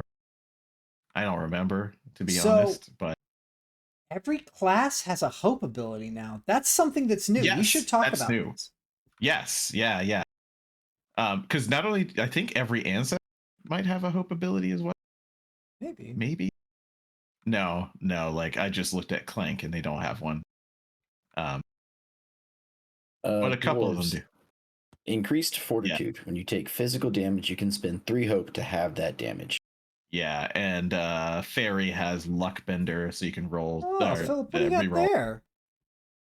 So when we were originally playing, I printed out all the cards. Nice. So yeah, this is from our test game. These are that's cool. proofs of other characters. So yeah, I guess the dwarf one has had it since we played. Yeah. And I regret to inform you, James, that Fawn still has that fucking kick. No, it's so dumb. God, doesn't it give you a bonus die? 2d6, in fact. That's right. It's stronger than your normal hit. Yeah. So I have to double check. No, I think the cards are up because when I click them, it looks updated. Yeah, like one ability that a spellcast roll is not an attack roll. I think they actually fixed. I think they fixed. They fixed that. No. Yeah, okay, good. Because that was bullshit. What did you hit with, like 8d6 or something damage? It was like 3d10, 2d6, something like that. Plus like 9. It was so much. It was so stupid. the weird little technicality. It wasn't even a technicality. Yeah. They didn't write it out. It was on them. Yeah, because like it says when you hit with it an attack, not an attack roll, but an attack. It still says that. Yeah. So it's like, okay, is magic and is a attack? spell cast? Yeah. On the old card I have, it says successful melee attack. You can mark a stress. Yeah. Yeah, and kick yourself now off the target. Now it says a successful attack in melee range. Wait, that's even worse. No, that's better. I know. Like it literally says, what page is 58. 58. When you succeed on an attack against a target within melee range, you may mark a stress to kick yourself off them, dealing an extra 2d6 damage and knocking back either yourself or the target to very close. So yeah, when you succeed on an attack against a target within melee range, you can cast a spell while you're in melee range. Can we talk but about is a spell an attack? How I love that they gave us all the concept art. Oh my god. It's great. Yeah, it's so cool. I like it. So I still don't know what that means, right? Like that's it. I don't know. Like whatever. Who cares? Yeah. Let's see real quick. So it looks like every ancestry has two features. One of them seems to be gain X typically, or ignore, or it's either a gain or an ignore from what I'm seeing. And then the other one is something that you can. No, there's no real codified. It tends to just be like a static ability and a paid for ability, or it could be both static or both paid for. Let me just see real quick. Yeah. The fairy, I remember, used to be the most bullshit one. Once per session, after you or a willing ally within close range makes an attack roll, you can spend 3 hope to re-roll the duality dice. Okay. That's not bad. Wings, you can fly. While flying, you can mark stress after an adversary makes an attack against you. You get a +2 to your evasion against that attack. Yeah.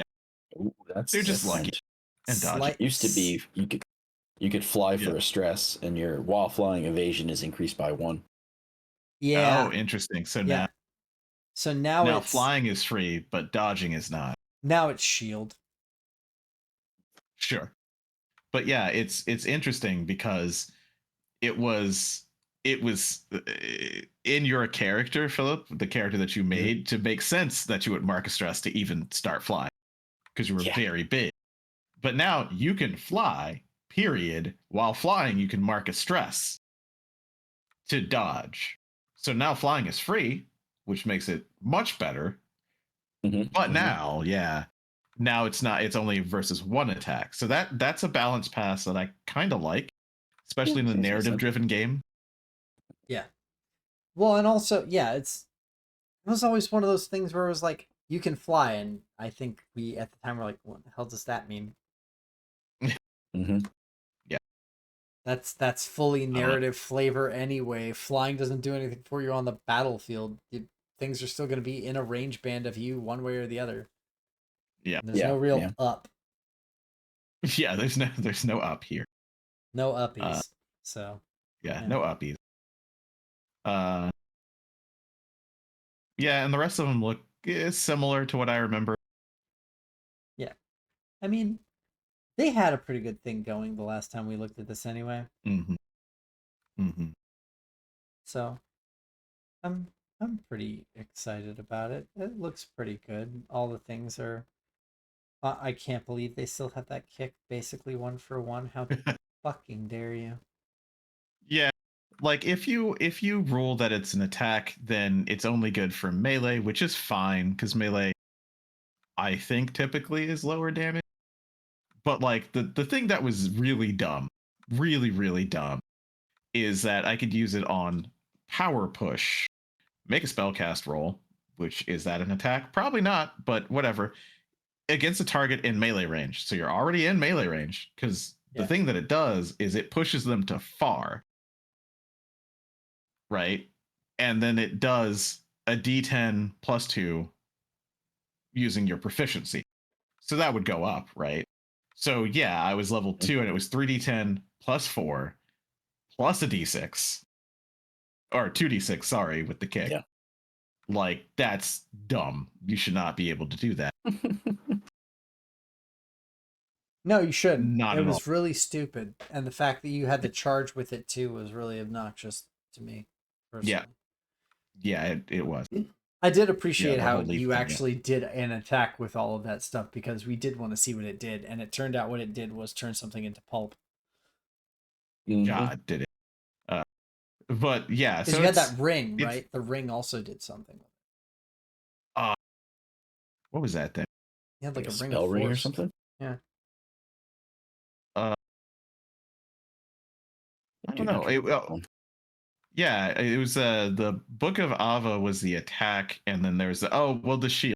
It's the shield, because the shield, which doesn't exist anymore, by the by, right? This shield was an Eligator scale shield. It is on my sheet in Demiplane, but I can't re-add it because it doesn't exist anymore. And what it did was it had the feature sharp, add 2 to your armor score, which is nuts, and add 2 to all your damage rolls. Not melee, not attack, not spell, just damage rolls. So that's why it got crazy. Every hit was +2. I don't think I fought for the whole kick as a damage roll, so I get +2. But that would have happened too, right? This was not okay in any way, shape, or form. Because then it would be 2d6 +2, 3d10 +4. That's why there's the +4. So 3d10, 2d6 +6. Now, From 11 to, yeah. I don't even know. Typically in this kind 40, of game, that doesn't make much, or that makes an enormous difference, because I've talked about this about PBTA systems before, and the original like run that we saw of Draw Steel is you cannot add large modifiers to a PBTA style system. It does not work. You break the system almost instantly, because the very flat math of the low dice rolls gets absolutely outpaced by adding a +6 to it, because, well, gosh, that's one of the dice, isn't it? Yeah. Yeah. And So, 10's a I don't success no know. matter what you do. Yeah. So I don't know. I think that has been changed. Like, I'm seeing on this sheet in Demiplane, kick still says on a successful melee attack. And I don't know when that changed, because the book says a successful attack roll in melee range. Is that something they should fix? Maybe. Might just not be updated on Demiplane, I guess. Yeah, it might be broken because it's an old sheet. So Sure. I don't know. That's just something. That's just something. Yeah. Let's talk about the dice real quick, just because it bears repeating, and it has not really changed. I'm pretty happy about that, though. I'm interested to see what the activating fear is like now, because as I recall, they had to do a bit to make sure that GMs weren't just banking. Yeah. You should use it. You should use it. Yeah. And also, you shouldn't be sitting on, I think it was like more than 4 was what they had done at one point in the playtest to like restrict the amount that GMs could just sit on it. So the way that the dice work in this game is kind of this beautiful fusion of the way that the Genesis and L5R and basically all the Fantasy Flight, though I guess maybe some of them aren't Fantasy Flight games anymore, systems work. And it is this thing where you have conditionals to success and failure that are not dependent on success and failure. In Fantasy Flight Star Wars, this was represented by getting advantages and disadvantages, or it was like it wasn't called advantages, it was called something less 1-to-1, but it was basically you had your successes, you had your failures, and then you had your advantages and your disadvantages, and you added both of those pools up separately, and determining how your success worked was the sum of either side of that pool. And there was like basically a 4 bracketed, like a little 4 square for it, where you would see you either succeeded with advantage, you succeeded with disadvantage, you failed with advantage, or you failed with disadvantage. So best outcome, worst outcome, in the middle. And so you could do a lot of things, and you can do things like that in this game as well, where if you had a success but you had a disadvantage or a despair or something, the GM could make what most like Powered by the games and things like that would call like a soft move, where essentially Mhm. you would be able to do something that was not them failing, but it would be a negative consequence that's enacted because of the role in general. In Daggerheart, this is represented by hope and fear. There are 2 dice in the duality dice system. They're both d12s, which is really nice because it gives you a better curve than a d20. And when you roll them, you determine whether or not you critically succeed by seeing if they match. If they match on any numbers together, not like in Fabula where you need more than a 6 that matches. In this system, you roll doubles, you critically succeed regardless. Yeah. Very nice. When you succeed with hope, your players get a hope. When you succeed with a fear or with the negative duality die, your GM gets a fear, and they can spend that to do weird stuff to you later. Mm-hmm.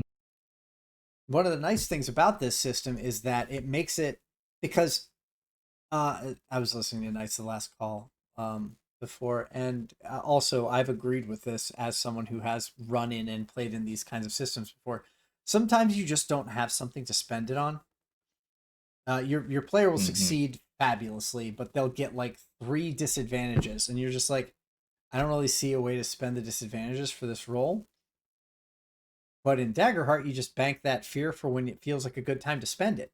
I love that. Right. Yeah. Yeah. I had that one in the City Mist game that I ran, where we would do something. It's like, oh, you failed. There's a consequence. Okay. More guards. Like I had one person, someone was trying to sneak around, and they were using the ability to turn into water. Uh-huh. So they can like turn into water and sneak through something. And it was like, oh, That's you for shelter. succeeded. Oh, but you didn't do so well. You have to leave something behind. And it was like, how do you, if you left some water behind? Like, My leg. what didn't get turned to water? Like, okay, I guess you started to turn into water and your wallet fell out or your hat fell off. Okay. Indiana Jones. Yeah. Yeah.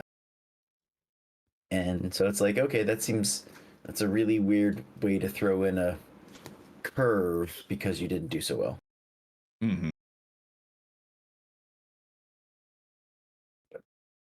Yeah, this way I like, because then it's like, okay, well, now I've got some ammo for the next actual fight. When things happen, we can do this and that to show what was the luck you've already used or whatever. Yeah. Also, I love seeing oh god, dumb brain. Sorry. I love seeing little gubs on the field and my little cup. I get to have my little fear cup full of sadness for the players, and then Yes. it just grows in front of them and grows and grows and grows. And then I go, I suppose I'll spend 2 to fuck with you. Why not? Yeah.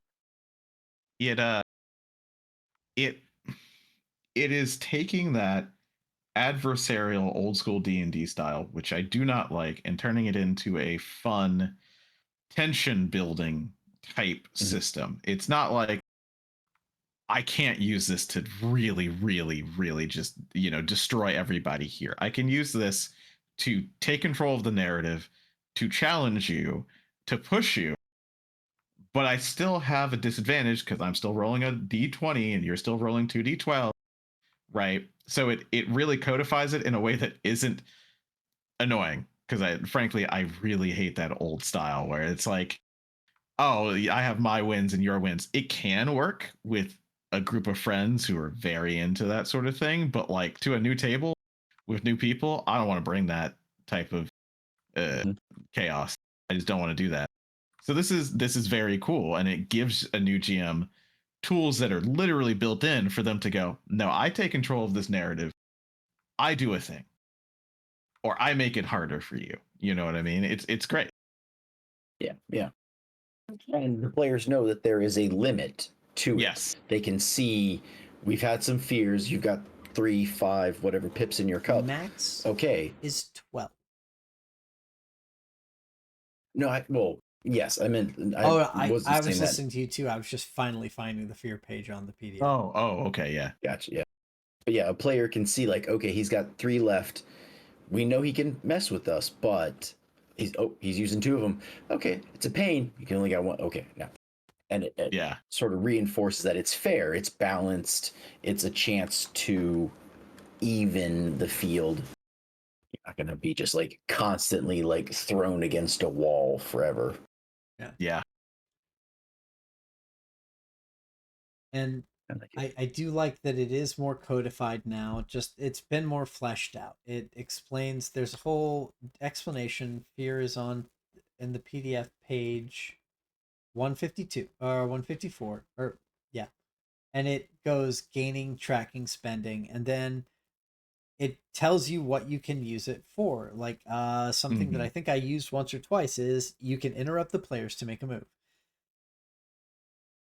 If the PCs had failed an action or rolled with fear, allowing you to interrupt the players between the moves. You can spend fear then. The tactic is most useful when you want to make a move during a slew of successes. For example, if the PCs roll successful with hope 4 times in a row during combat and you want to give your adversaries a chance to fight back, spend fear to interrupt. Mm-hmm. And I had forgotten that. Yeah. Yeah. Because remember, I don't. Hope. You don't have the enemies make a move until you fail a roll. Yeah. Is I believe how the system works. But you can also spend fear in order to do that. And then it goes down on 155. It gives you scene types, incidental, minor, standard, major, cinematic, and the amount of fear you'd spend to give a scene in a given scene depending on its role. So it's basically just saying you should be spending fear. And I don't know that this game has the same thing that a lot of games like Ryutama, like Fabio Ultima have, where it's like it encourages the GM to spend their resource because that actually grants experience to the players. I don't think it's like that in here. I think it's just an active resource to be used. Yeah, I think so. Yes. But it also certainly it gives you, like Matt Colville once talked about using a D6 to have Lars run combats for the players, and the way that he would have Lars modulate how much he was kicking the shit out of them is he would just have a die that was a D6 and he would set it to 1, set it to 6, set it to 3, and Lars would use that as the indicator of difficulty level. I see. Yeah. And this is like a similar thing to that, because it's like you're sitting there and as a GM you go, okay, well the players seem to be just going absolutely ham sandwich. What's happening? And you look down and you go, I have 10 fear tokens. All right, guys, I'm going to beat you up a little bit. Come here. Here it goes. Yep. And I'll tell you right now, I could very much use that in a D&D 5. Right? Like just talking about running the game, right? I'm going to talk about that game with the old people. I affectionately call them the old fucks. That's what I'm going to call them here. Sure, we'll bleep that later. Oh yeah, do we have to? You think? No, we're good. I was you wouldn't want to be lying. demonetized. I'm a liar. Yeah, exactly right. We do need that. But so there's 6 of them. There's 6 of them now, which is a the kind of borderline big group. They're level 6, and it is incredibly hard to deal with 6 turns. 2 of them are fighters, right? So they're just tearing through stuff. Like you get through 1 turn, and they've been playing for a long time, so they definitely understand how to do it, how to plan before a battle. And if I could, without a boss or a layer action or whatever, wrest control back from them, it would be great. That would be cool, right? Like I have ways to get around it, environments and things like that. That's cool. Yeah. But in a like pseudo random encounter, like it's not going to challenge them most likely because CR is still broken. And trying to give them even 6 enemies that won't just immediately get splatted, very hard, right? Yeah. Like, yeah, it's very tough, and this is great once again for new GMs to be able to wrest control back from a group that maybe ahead of you in the kind of knowledge curve. Honestly, like they know how to use their characters more than you know how to use your toolbox of enemies. This is nice. I definitely run into that in our game. Where it'll be like I'm reading a bad guy, and I'll read it a couple times, but trying to like learn a level 12 caster a day or two in advance is not like which spell was I going to use? How much damage does this one do? Is this the rate? Is this the concentration? Wait, because you have to. Now, if it's a character you've been playing for 6 months, you know those things. You're ready to, oh, I can do this for that or this for in this situation. But it gets difficult, I think. Yeah, I agree with Helpful. Interesting. So, I'm looking through some of the fear things as well to use an environment's fear feature. That's kind of a cool idea. That like the environment itself plays effect. That's something that they were talking about testing out, but I don't think they had it in the playtest that we played. They had it in the follow-up one that we didn't play. Yeah. And that is that there are basically like biomes for your adventures, and those biomes are essentially like layers, right? And so you have things that can just happen within the environment itself that is treated as though almost it's an adversary. Yeah. I thought that was great. That's really cool. I love that idea of just giving you like baseline. It's a bog. You could find quicksand. Who knows? You get your foot gets caught on some kind of branch thing. Yeah. Rodents of unusual size. It. Exactly. But yeah, there's the environment's fear feature. There's make an additional GM move. There's use an adversary's fear feature. The only thing I'm not seeing here is there was codified amounts that each of these cost last time. Yes, yeah. Do they all just cost 1 now? Because that's insane. Yeah, I think so. How much there's the how much fear I should spend in a scene. In a scene, but that's not, just like giving you a but this also no, it has. Where does it? So it says incidental is 0 or 1 fear, a minor effect. But that's what that's saying is here's a rough guide for how much fear you might want to spend in a given scene depending on its role in the story. So what it's saying is, are you in an incidental scene? Spend 0 to 1 fear. Nobody cares. Minor, 1 to 3. You see what I mean? Yeah, that's interesting. So it's like,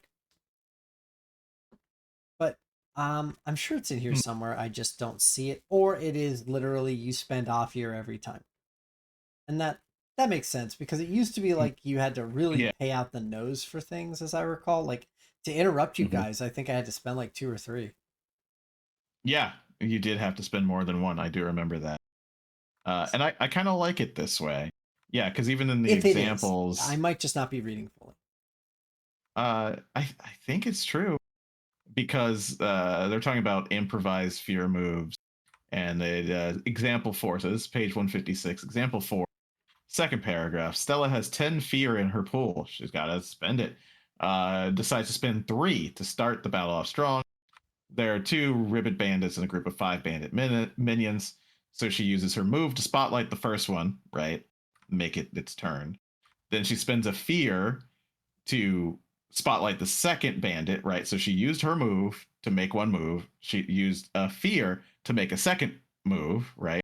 Then she spends 2 more, first to shift the spotlight to one of the other minions, and the second to use their group attack action, which costs a fear to activate. Now that is an attack action on the stat block of the thing. Right. So at the very least, spotlight costs 1. And I don't see anywhere else that it says you spend more than 1. I like that. It's better to have flat math than to have you sitting there with an index card that says this is how much fear this thing costs. Just make it so that the things should roughly all cost the same. Hopefully that doesn't make it so that it's more economical to do one thing than any of the others, because that tends to be how these sorts of systems get, is like there's the good move you could do, or there's, playing with it, playing with the scenery, chewing on it, seeing how it tastes. Yeah. I think that maybe these didn't exist before. The adversary's fear moves that cost fear intrinsically, so you would have to spotlight them and then use fear on an ability because it's powerful. Do you remember having abilities that cost fear? I did. I did have abilities Okay, that okay, cost fear. They were intrinsic to enemy stat blocks. okay. However, it was dynamic. They didn't all cost 1. Yeah, Yeah. Like sometimes I and had to pay out to get a fear effect. yeah, And I think and they were it's still playing the same here. Yeah.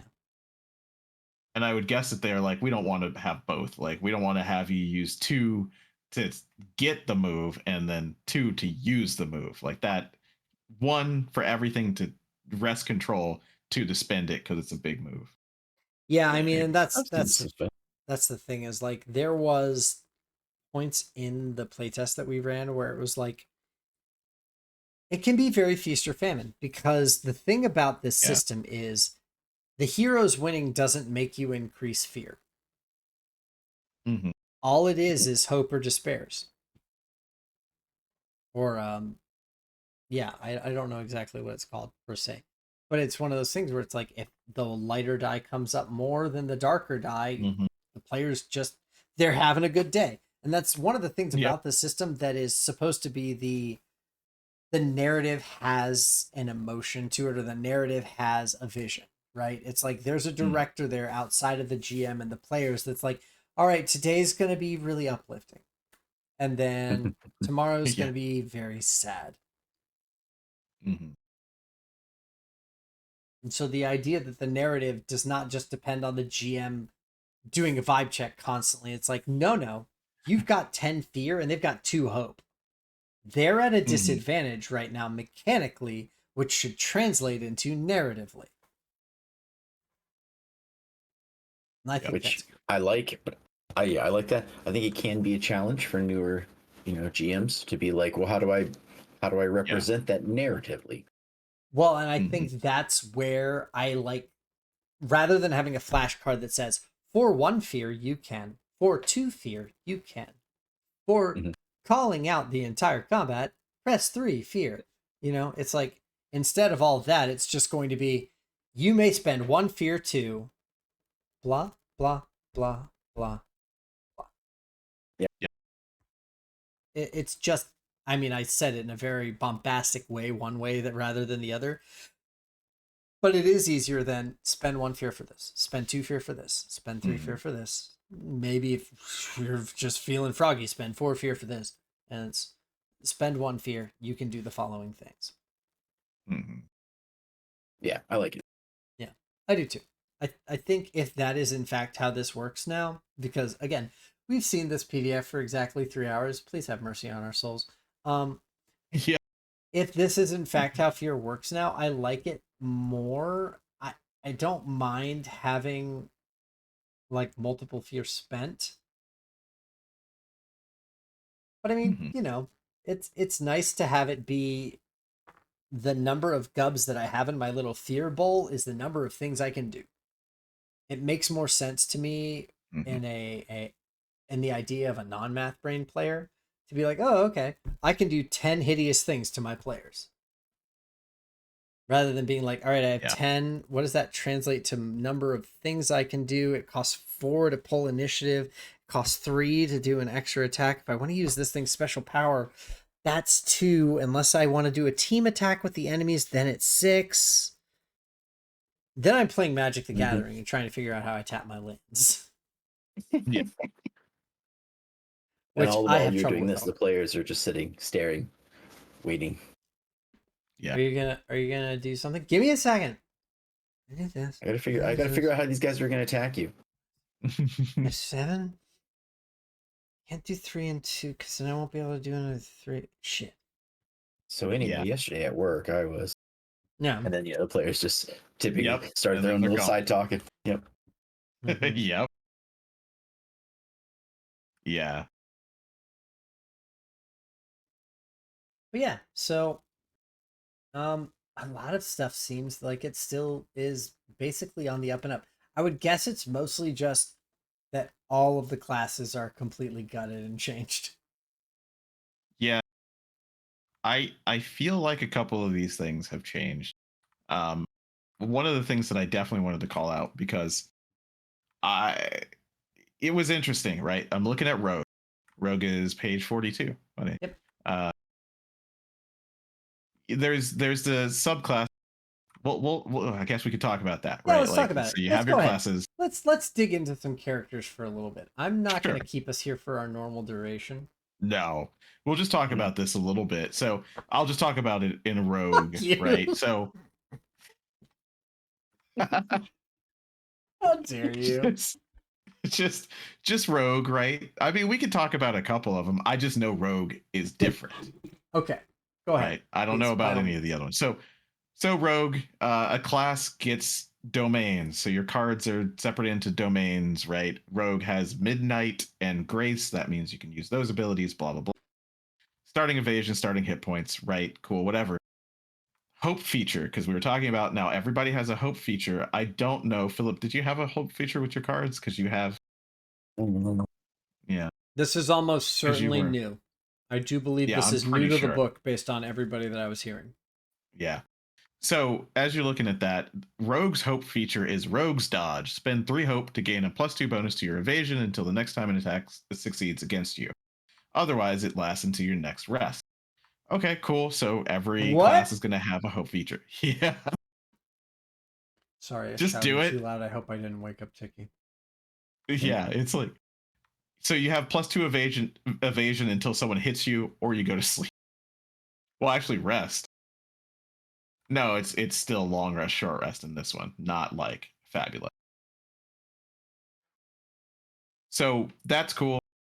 The next feature is cloaked. All right. Anytime you be hidden, you're instead cloaked. In addition to the benefits of the hidden condition, which I'm not looking up, that's fine. You're in stealth. This is stealth. While cloaked, you remain unseen if you are stationary.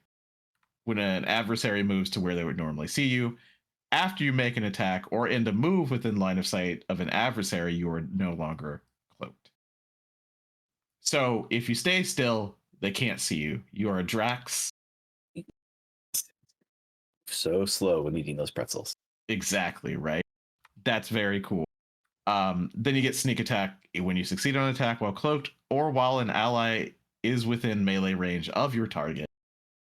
Add a number of d6s equal to your tier to the damage roll. Tier 1 is 1, of course, and level 1. Tier 2 is level 2 to 4, right? This is all spelled out. So it maxes out at 4d6 at level 8 through 10. Cool. The tiers, I believe, are new, by the way, because we didn't have Yes, a full that is leveling true. experience. Yeah, and it acts as another scalar to your character because you can use level or you can use tier, which gets you a little less than half your level at max, you know. So that's cool. Another scalar like proficiency, which we also have something like that in Daggerheart, but that's okay. It's literally called So proficiency, but go off. it is. So the first subclass is Nightwalker. Cool. You can This teleport. is the stabby shadow one. Yeah, you can move from shadow to shadow when you move into an area of darkness or a shadow cast by another creature or object. You can mark a stress to disappear from where you are and reappear inside another shadow within far range. When you are reappear, you are cloaked. So cloaked, if you stay stationary, when you teleport there, you can then call your shot, basically. You teleport and you're like, I'm just gonna wait and stab. Right? Specialization features. So as you level them up, you get more, right? There's some like you make a dark cloud, you're hidden while you're in it, nobody can see into it. While you're vulnerable, add your level to damage rolls. I'm sure vulnerable is probably bloody or something. Yeah. And then your mastery features gain a permanent +1 bonus to your evasion. It's cool. You can use your shadow stepper feature to move within very far range. So what is that? A milk carton? Maybe? It depends on if it's a pint or. Anyway, we don't have to get into that. No, it's half of a belt. Oh, you take your belt off and then okay. Measure half, yeah. Yeah, exactly. And then the last one, the capstone, basically. I mean, both of these are capstone because it's that mastery, but Vanishing Act, mark a stress to become cloaked at any time. When cloaked from this feature, you automatically clear the restrained condition if you have it. You remain cloaked in this way until you roll with fear or until your next rest. Yeah. So you remain cloaked in this way, even if you hit, as long Unless as you you're- rolled with hope. Unless you're lucky. Or unless you rolled with fear. Yeah. But there's ways that you can reroll. So Nightwalker is cool, right? It's the teleport. Then the next one is Syndicate. And this is the cool one. This is the cool one, right? Yeah. It was not super powerful though.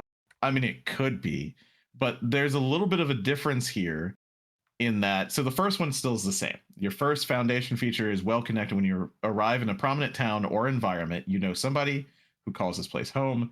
Give them a name, note how you think they could be useful, and choose one fact from the following list. So this is the complication. Your favorite house rule. Yeah. Mm-hmm. I know a guy. They owe me a favor, but they'll be hard to find.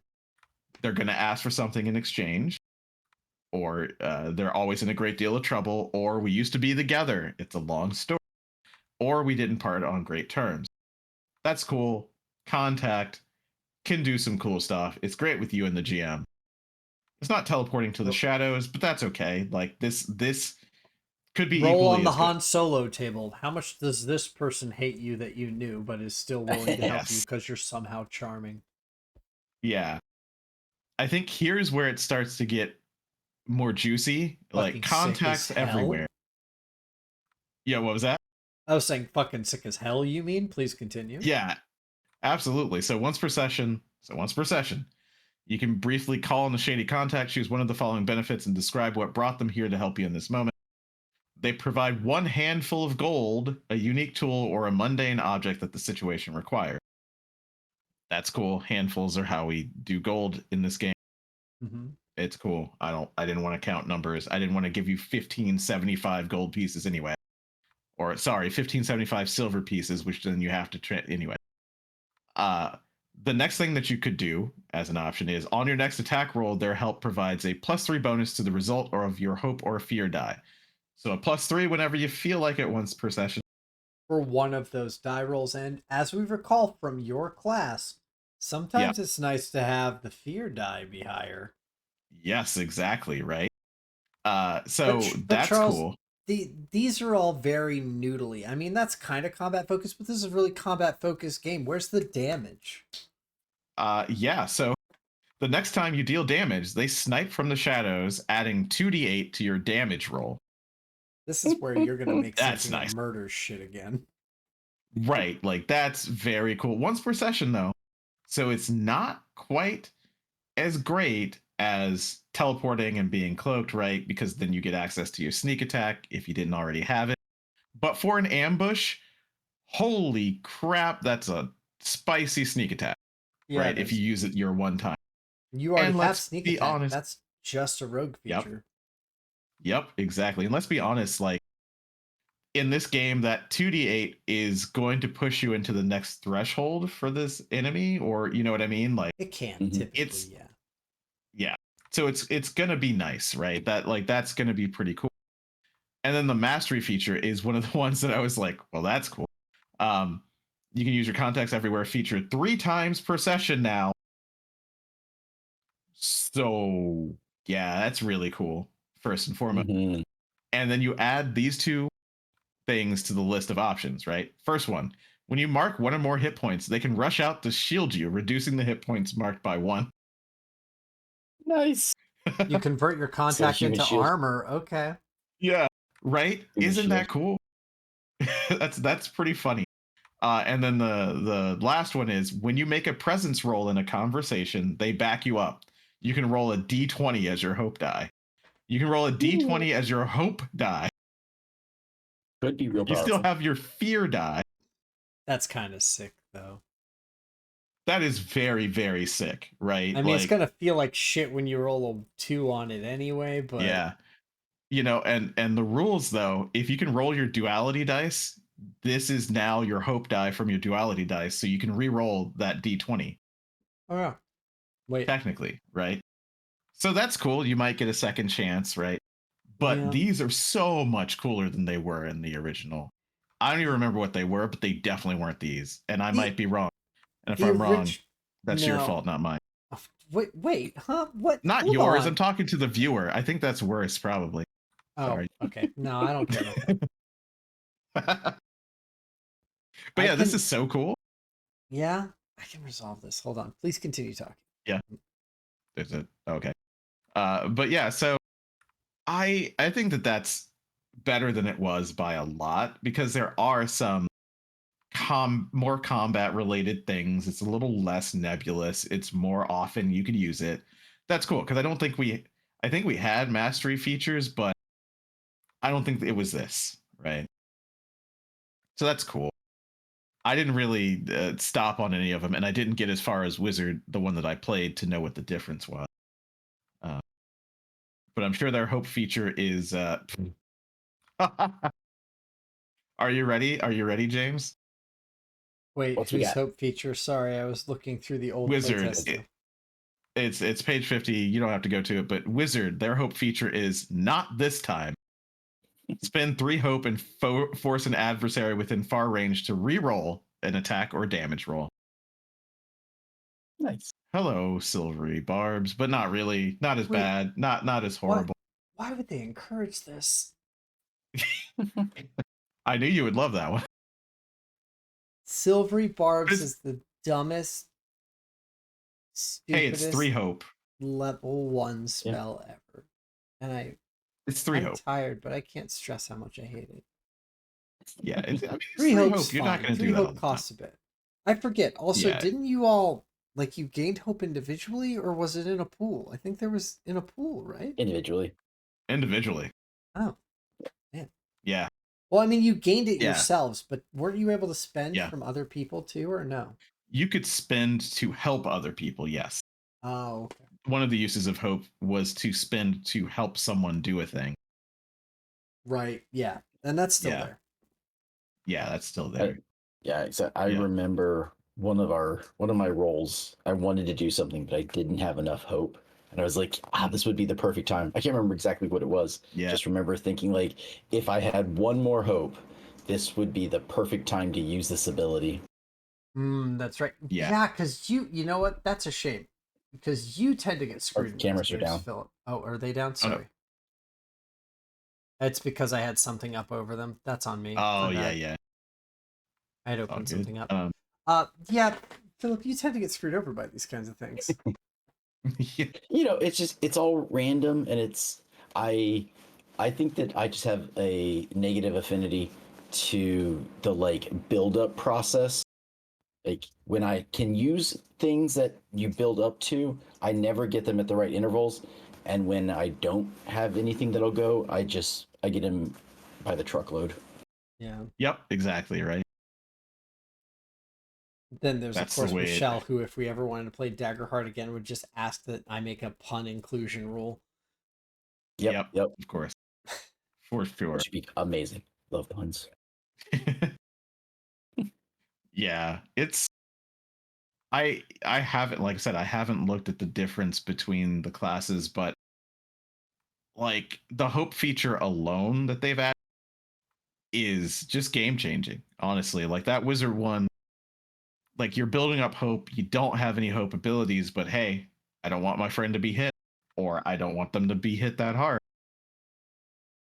Pretty awesome. Feels kind of abjuration-y, really. Also, which it's just out of damn nowhere, so yeah. Fair. I'm looking at some of the other ones now. Oh, wow. Yeah, sorcerer now spend 3 hope to reroll any number of your damage dice on an attack that deals magic damage. Yeah, any number of them. That's cool. I forget, were you a sorcerer or a wizard? You were a wizard. Wizard. Yeah, I don't because of my bias from sneaky, right? Yeah, sorcerers are sneaky. Grave is one of their Arcana and Midnight. Yeah. So I think they share Arcana. No, wizard and sorcerer share nothing. Yeah, they are not at all similar. Yeah. Sorcerer is kind of druidic, warlocky. Yeah, it has like the warlock type and the druid type. For Wizard is Codex and Splendor. Splendor is like buffs. I think Bard. Yeah, Splendor is the one that overlaps with Bard. That's right, because there's such a weird system. Yeah, wait, no, Splendor doesn't. System's the wrong word. Splendor overlaps with Seraph. Oh, right. Oh, that's right. Yeah. Wizards heal in this system. I forgot about that. Yep. Yeah, but Bard does have Codex, so that's what they share. So they do share with Bard, but Codex. And I love that, especially because then when you multi-class eventually, which is somewhat built into the game, yeah, a little bit, yeah. you start to go, okay, I've got Codex and Splendor. I've seen my friend have this or that. Well, now I don't mind maybe branching into this thing to get some of those early abilities that they're not using anymore. And you don't run into that whole, we have the same ability anymore. So it's kind of like built in, because eventually you're going to want to get rid of some of the earlier abilities because you hit the limit of 5, I think. If you were to get a 6th, you put it in the vault. I think that's the case. Yep. So, like, that's cool. They thought about the multi-classing because people are going to want to, because I already can tell you that some of these are going to be super fun to multi-class. Like, Wizard's already cool, but I could see it just going off with, like, probably Seraph. Maybe you'd be more of like a spellcasty cleric, maybe. It definitely gives you a Seraph. Increase your abjuration, which is what you like about wizards, is being a block wizard. Yep. We were talking about earlier the flying ability, as the fairies can now just fly. Seraphs, it used to be that they would spend a hope and take flight for a number of rounds. Oh, yeah.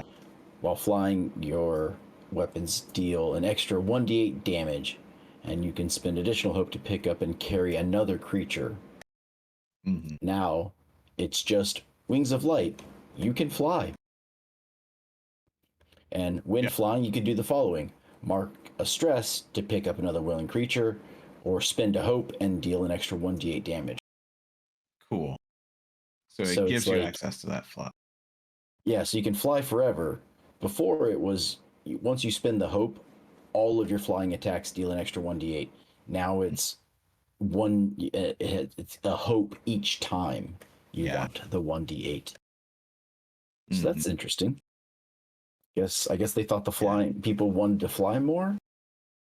Yeah, I think just giving access to fly, giving access to bonus damage at any level is just too strong. It's something that people will always look at and say, I want that. Giving access to it at the cost of a hope, a lot easier to mitigate. And plus, like, outside of combat, flying is super great for narrative, and not having to spend a stress when you're not in combat makes a whole lot of sense to me. Yeah. Right, so that's cool. It was definitely one of those things where they're like, you can fly, and we're like, that doesn't do anything in a narrative-based game. It's like, sick, I'm in the air. I guess I can hover. Maybe it makes me harder to hit with melee attacks. But the game doesn't codify it very well, because the game doesn't codify. The game tries to play the Fantasy Flight range bands game, which, oh god, I hate it. I think I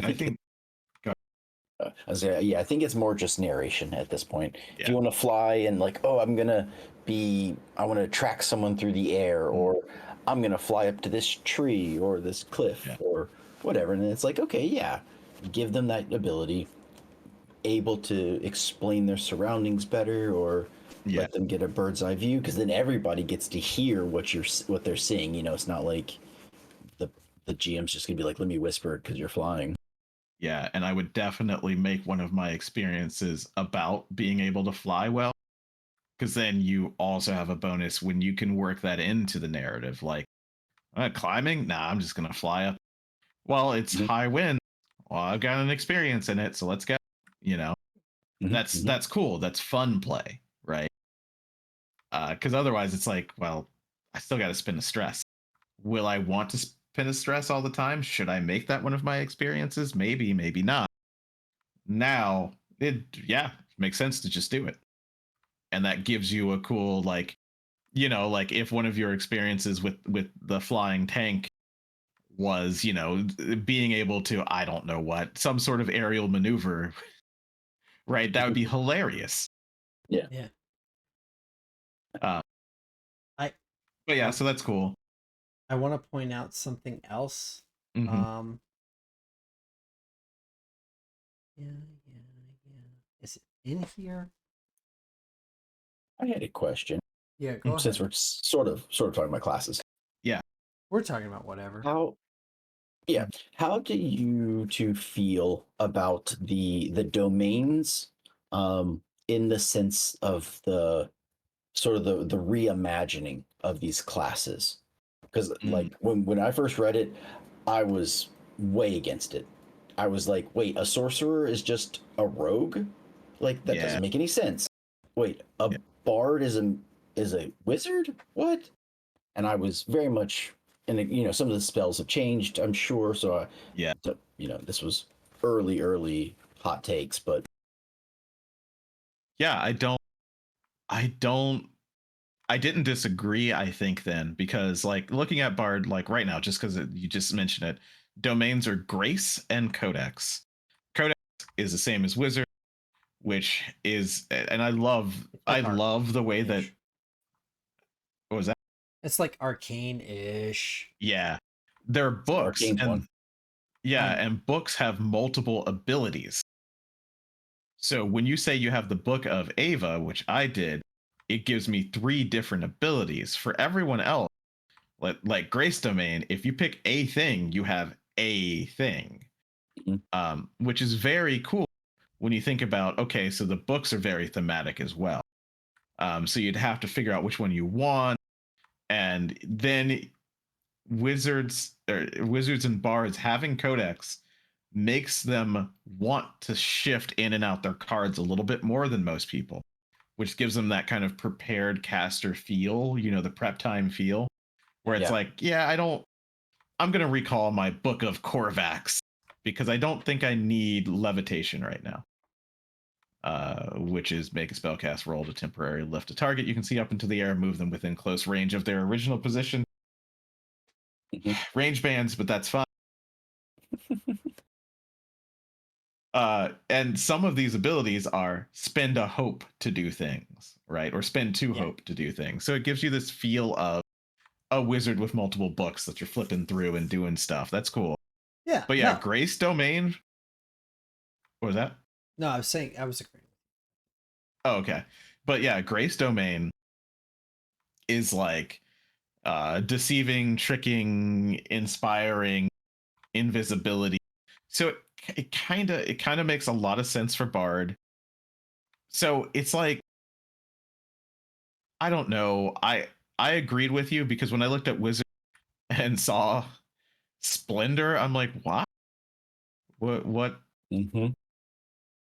Why would I be able to have divination? But I guess, a divination wizard, right? Because as the great Alando foretold. Yeah. Like healing, buffing, zone of protection makes sense. So it's like some of them don't, some of them do. Getting smite on a wizard is just cursed. It feels cursed, but it might be good. Yeah. And I think having read some of it, I won't say read all of it, but having read some of it, the way you mix with your ancestries and your origin, what's this still called? Like highborn or seaborn, whatever. Oh, your community. Your community and your, okay, what was it called back then? It was called your heritage, your ancestry, and your community. Yep. Yeah. I can see how you can now build a more unique character. Yeah. So that way, Splendor, if you're a wizard, you get Splendor and you're like, no, I don't want any of that. I'm going to stick with Codex. Yeah. Right. And you can focus on that if you want to. If you're a rogue who wants to be the charismatic type, then you're going to pick a lot of the ones that would overlap with Bard. The what was it, the grace. So you're focusing a lot more on that side, and so I thought that was pretty cool. Like I was sort of against it originally, but I definitely see how there are some really cool combinations and or focusing on just one side if you want to go that route. Yeah, and it all ties into the wheel system that they made for this game. Well, wheel / crosshatch kind of thing, right? Yeah. Page 25 has a pretty good example of how it's all connected, laid which together, I really like. Yeah. Yeah, it's very cool. And you can kind of see in that image what they're doing there. Like Bard, Rogue, Wizard. Okay, we just talked about that. Sorcerer, Rogue, Druid has some overlap there. Right. Ranger, Warrior, Druid. Right. And yeah, that feels like Ranger should go in between a Druid and a Warrior. That makes sense. No, that makes perfect sense. Fully. And a Guardian is between a Warrior and a Seraph. Yep. But So Wizard still sticks out. Yeah, a Wizard is between a Bard and a Seraph. Obviously, you have the person with wings and you have the guy who sings stuff. Wizard. Yeah. Because I mean, I guess like a Seraph is meant to be more of a protective, maybe healing. Yeah. And Wizard is also is like they're the only other, like they had to give 2 different ways to heal. So the Wizard, rather than seeing it as we should see that as the culmination of a Bard and a Seraph merged together, we should see the Wizard as the axis upon which these things turn. One of these is a protective spellcaster, and one of these is kind of an asshole who's also a spellcaster. So a Bard is a Wizard Rogue, and a Seraph is a Wizard Guardian. Yeah, the Wizard's just a fucking wizard. And that's really all there is to it. Yeah. But any system, and I do mean any system that gives martial characters moves, I love. Yeah. Like, because like the blade and bone domains are cool as hell. I did not play a kind of melee or martial character, but like I definitely would, because man, there's some really cool stuff that you can do. Yeah. I remember reading. Go ahead. So I was thinking of playing a warrior, and I was looking at or maybe it was Guardian. I'm not sure which now, but I remember looking at the blade stuff and being like, yes. I'm going with that. Yes. Like, are you kidding me? That's cool. That is, once again, just in my experience running 5th edition for people who have run earlier editions, it's a little bit more interesting than it was, right? Because there's stuff like sharpshooter but that's just power. But then again, I'm talking about people who played 2nd ed, so let's just remember that. But they're still bored as hell. Like the fighter who is a crossbow person is like, I shoot again. All right, that's it. Now it's partially his fault because like he could do more stuff. To feel alive. Yeah. I mean, if he was a battle master, that'd be more. He picked champion, so there's nothing really, But he crits a lot. Oh yeah, he does. On a fucking sharpshooter roll too. So it's a +10. Shooting holes through people. Oh my goodness, so off. Can we talk about Blade Touch real quick? What the fuck? Blade Touch. Sure, what's that? Well, it's one of the Warriors of Blade abilities. It is when 4 or more of your domain cards in your loadout are from the Blade domain, gain the following benefits: +2 to your attack rolls, +4 bonus to your severe damage threshold. Oh, okay. 330. It's an ability that you can learn. Yeah, it's just a passive buff card. Sorry, you were talking about Warriors of Blade and Bone, and I wanted to see it again because I remembered loving everything from that set. The character that I created as just a test, because of course I didn't need a character for the game, I tried my best to make a Blade Singer, and I realized that you have to basically be a ranger to do it. Right. Rangers are the Gish. Yeah. Rangers definitely are, because what are they? Sage is the other one. Yeah, like Bone and Sage. Yeah, which has that's the nature, but there's also not. did I see that before? Did I see the spell Death Grip? Because now I'm just Feel like that's you funny. did. I feel like that's in the wizard set, right? It's Sage, so it's like Oh. so what it does is a level 4 Sage spell on 338, top right. Make a spellcast roll against a target within close range and choose one of the following. You pull them into melee range or pull yourself into melee range with them. You constrict the target and force them to mark 2 stress, so you squeeze them.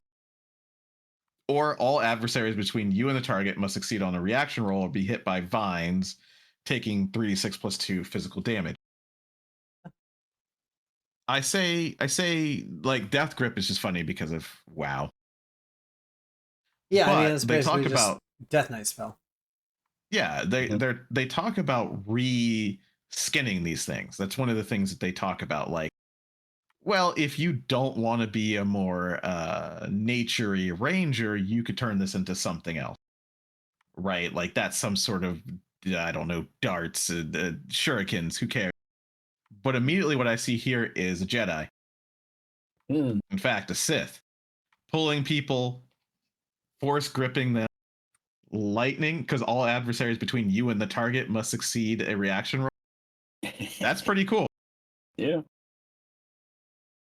That's a chain lightning there. Kind of, not really. So, and that's what the gish doesn't have to be nature, technically. Technically. Yeah. Your GM allows it. Also good to know that untouchable is still gain a bonus to your evasion equal to half your agility. They kept it at half rather than the whole thing. We remember how that was originally. That was the key ability. Mm-hmm. Yes. It was a bit high. Yeah. It was a bit much, yeah. Yeah, it was a bit too much. I do want us to shift a little bit because I want to talk about specifically one of the things that we didn't get to see last time, the frames. Yes. Frames? Yep, campaign frames. These, I was checking the forward because I wanted to see if they mentioned Girl by Moonlight. They don't, but that's okay. I do believe that that's a power or a Blades in the Dark thing as well. But chapter 5 of the book is dedicated to campaign frame breakdowns and the understanding of what a campaign frame is, which is basically like a setting set. In Girls by Moonlight, when we were talking about that game, that this is essentially the setting playbook. And so it comes with like a bunch of different 1, 2, 3, 4, 5, 6 different settings and overviews of how they work. And they have a bunch of different stuff associated with them. They have like a complexity rating. They give you a pitch of what it is, the tone and the feel of it, the themes that you'll usually encounter, and touchstones, which are basically go watch or read these and you'll understand what we're doing. So like the Witherwild, the touchstones are Princess Mononoke, Legend of Zelda, Dark Crystal, and Nausicaa and the Valley of the Wind. So like maudlin forest exploration. Yeah. Interesting. It gives an overview, and which is basically just explaining the entire thing. It tells you some communities, and how the communities would be able to interact with this space, and communities being the one part of your heritage, your community that you come from, and what that how that reacts for you. Needless to say, the Wildborn I think have a little bit. Loreborn and Highborn also have a lot, but so like.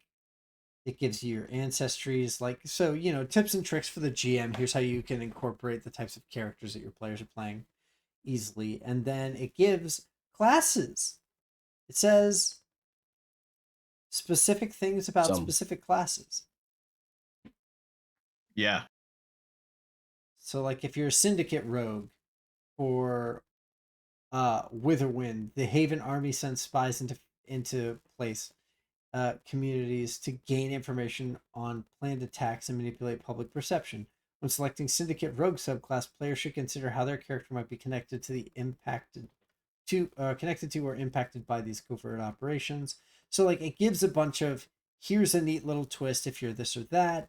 It gives a bunch of like layouts and distinctions distinctions are like kind of like the differences from what you would play in a normal campaign, which the Girl by Moonlight playbooks do as well. Like instead of having like a uh a healing scene together, you have like a fight scene in some of the versions. Like it Mhm. modifies things slightly. Yeah, that looks really cool. Yeah. Right? Like I remember in when we did our Girl by Moonlight, but it wasn't quite like this. No. At least Yeah. I didn't realize it. It's not. Girl by Moonlight is much more functional. Like it tells you here are mechanics that exist in this type of setting. Yes.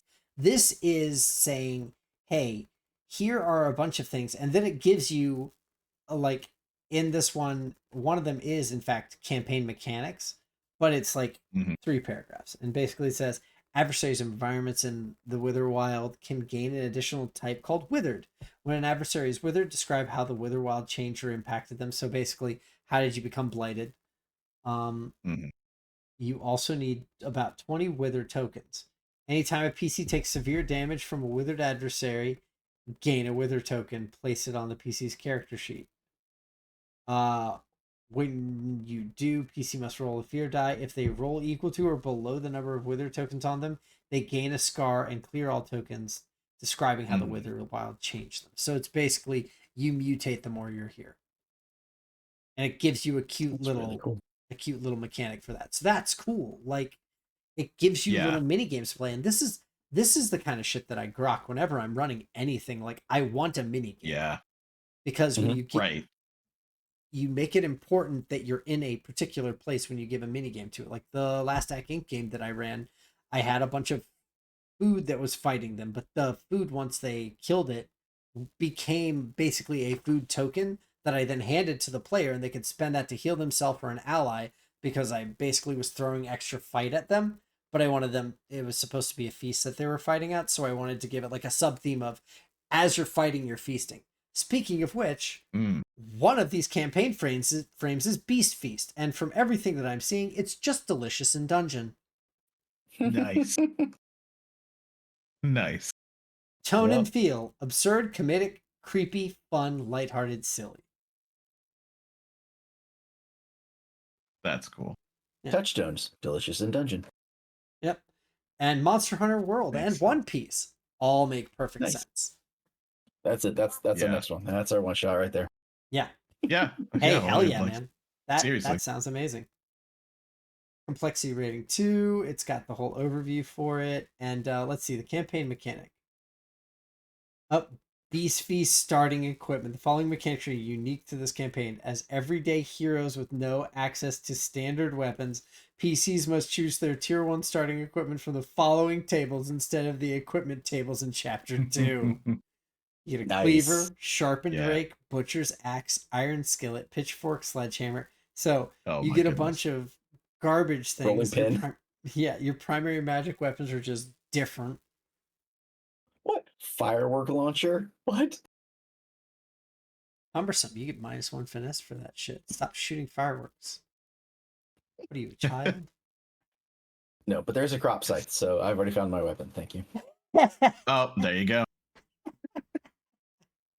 I like Instant. how they're very specific. Not that there's any other kind of scythe that actually exists. They're like, no, it's a crop Yeah. scythe, as opposed to Mhm. the scythe that people never brought into combat because it would be stupid. Yeah. Here, hold on. Let me hook this around you so I can cut you. The front end is not sharp. Nope. You can't really stab with it, like unless you're gonna try and like Mhm. swing it a tiny little bit to stab them. If you're coming at a guy, you're like, hold on. Eh. Eh. Get closer to me as I try to hurt you. No, Yeah. don't get too close. Start fighting Get over it. against it. And I can't. It Yeah. doesn't cut unless you give resistance. Uh, What you got to do is you run past them while you attack. Yeah. Just drag it behind, or like hold it over your shoulder behind you, and hopefully as you run through the enemies, they'll catch. you just go and you give the Yeah. person wielding a scythe a big hug, and they're like, you I can't cut you. You're too Pretty close. shot. Yeah. liver shot, kidney shot.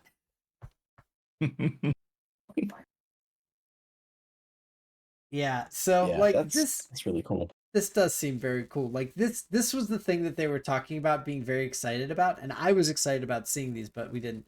They Yeah. didn't come out yet. One of the ones Yep. is called the Age of Umbra, and this is the one that they're going to be running their display campaign for. Right. It will be called I believe Critical Role Umbra. Mm-hmm. And so I'm guessing that this is the campaign setting that they're going to be using for that. The mechanic for this is oh wait, well let's see. The overview of this one in specific is tone and feel: ancient, daunting, epic, grim, ominous, terrifying, tragic. So this is Elden Ring. This is Elden Ring. Sure. Dark Souls, Touchstones, Berserk, the Dark Seventh Souls, Seal. Kingdom Death Monsters, Oh, nice. Berserk, the Seventh Seal, blasphemous. So Elden Ring. Yeah, for sure. Souls like. Yeah. Yeah. Oh, Okay. This will definitely be our next campaign. No, Listen, the fact that these things, this is exactly what a game like this needs. It needs to have little things to be like, hey, here's some settings that you can do and play this game in. And not only that, here's a neat mechanic that adds to it. This gets you excited to run games. Ooh, I want to run this one. No, I want to run Beast Feast. Oh man, look at Age of Umbra. It looks so cool. Right? Mm-hmm. This is how you get people to run your Yeah. game. You give them little like mini splats to go and peruse through and be like, oh, okay, I can run this. This sounds awesome.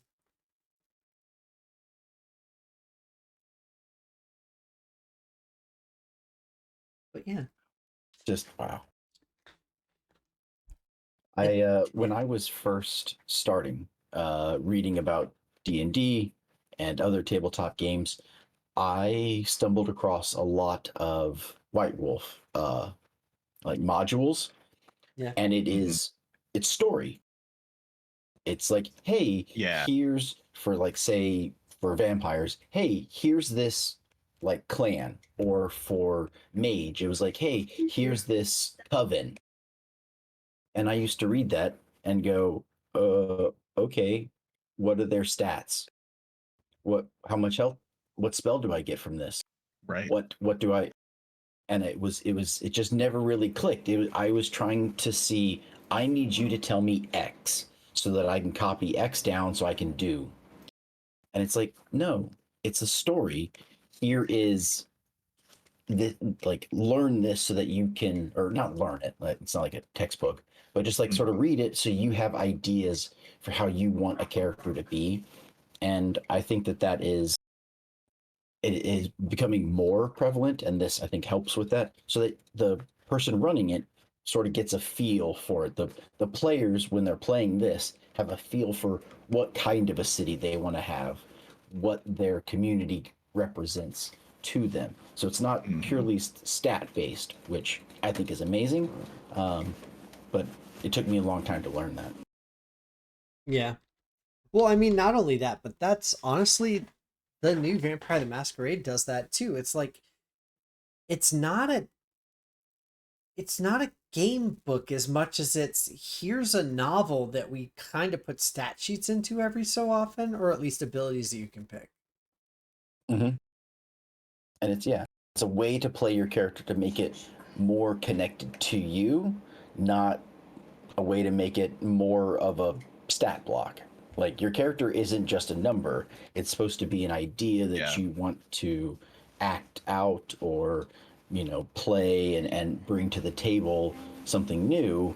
And that's what I think a lot of this stuff has in it, which I'm really happy about. Yeah. Yeah. It's got a lot of the there's meat, there's juice and meat, and they gave There's us very more. juicy. Yeah. Colossus of the Drylands is a combination Shadow of the Colossus, and they really did like Deadlands at Critical Role, so I can understand that one's complex. And they give a complexity rating, and they even give the designers for the specific like ones that they have running. There's Motherboard, which Mhm. looks kind of Matrixy. It's got Horizon Zero Dawn, Mortal Engines, and Mad Max, and Final Fantasy. So Oh, sure. Super tech then turns apocalyptic. yeah, post-apocalyptic, ancient technology stuff. That's pretty standard JRPG fare, if I'm honest. For sure. Yeah, Five Banners Burning is the Civil War / like campaign style setting. Mm-hmm. Mm-hmm.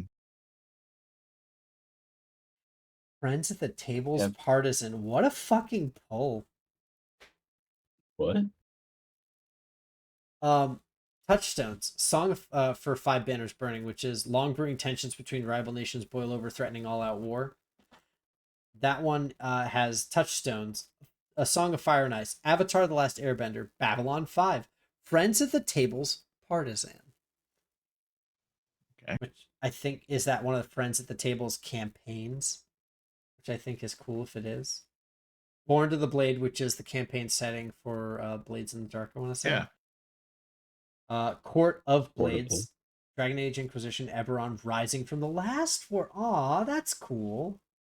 Yeah. I did like that book. That was Eberron's book was Mm-hmm. very juicy and flavorful. I got a lot of great ideas from it. Yeah, no, this is great. They spent how many pages on this? Oh yeah, quite a few. 253 And to the appendix, which is 328. So 70-ish pages are just describing settings that you can play this game in. And I think that's a smart move, if I'm honest. yeah. And then there's maps of all of them in the appendix. Yeah, in the appendices, it's Mm-hmm. you have campaign frame maps, which all of them look very pretty. Mm-hmm. Critical Role has some good map makers that do stuff for them, which is really cool. Yeah, the Beast one Feast that I is literally definitely a dungeon. Oh my god, I yeah, love this. the one that I definitely want to look into more is Motherboard, because it has a whole thing. If you look at additional sheets, there's a Motherboard module, and when you Yeah. click on that, you'll see why I want to do that. Like, I guess What's an everyone. Iconis? So what was that? Yeah, I don't know. So if I don't know how this works, but it has Motherboard in it, so it must be. So it's what page is that? PDF wise, it is 353. Yeah. Yeah. But there's a whole nother sheet for this where you install stuff that you find, that you build out of stuff that you found. So like one of the augments needs 3 gears, 2 lenses, 4 aluminum, and 1 capacitor, and it gives you +1 damage. What? Oh, okay. cool. Hey, I got you, Charles. Campaign mechanic for Motherboard. Yeah. Let's talk about all of these because these are all kind of sick. I love this. Campaign mechanic for Motherboard is tech damage. Is the first one. In the Motherboard campaign, magic damage is instead called tech damage. The damage is called by technomancy. Brandon Sanderson shit, sure, whatever. Might be piercing trill, concussive blast, blinding flash, etc., etc. Describe your stuff with technology. Iconis and other tools. The following sections detail how weapons, armor, and other technology are used in the Motherboard campaign. Iconis. Characters don't have access to Daggerheart's normal selection of primary and secondary weapons during this campaign. Instead, characters receive a personalized weapon known as an Iconis, a special weapon given to citizens of Echo Vale when they come of age. It starts as a simple rod of metal and is designed to receive modifications as the bearer ages, shaped according to their needs. It can evolve to become many types of weapon: staff of webs of colorful wire wrapped around its hilt, an ornate bow humming with energy. So this is the Horizon Zero Dawn side of things, like it's crafted weapons. Yeah. And it's like your relic. Yep. Right? Because you build it over time, and that's really, really cool. And then like augments that's awesome.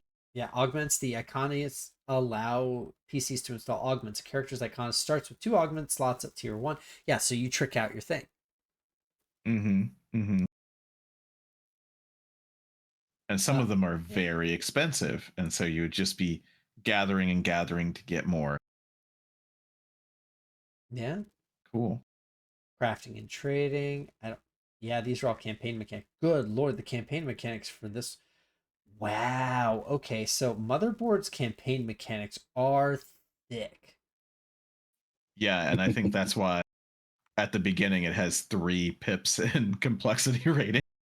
Well, wait. So hold Uh, on. Colossus is complexity rating 4. What's the freaking campaign mechanics for that? That one, I think, is where you build monsters with cards, and each card is a Yeah. thing you can attack. So you have to, like, the creature has wings, so you have to fight specifically the wings, or the body, or the tail. I could be wrong. Yeah, It just sort of looked Oh through it yeah, it fairly. you're right. carry injuries untold. Tier 1 Colossus, a carry head, a carry torso, a carry arms, a carry legs. Yeah. Yeah, okay. And yeah, on 322 is where you see how they show you a Colossus fight is index cards. I I kind of fucking love this.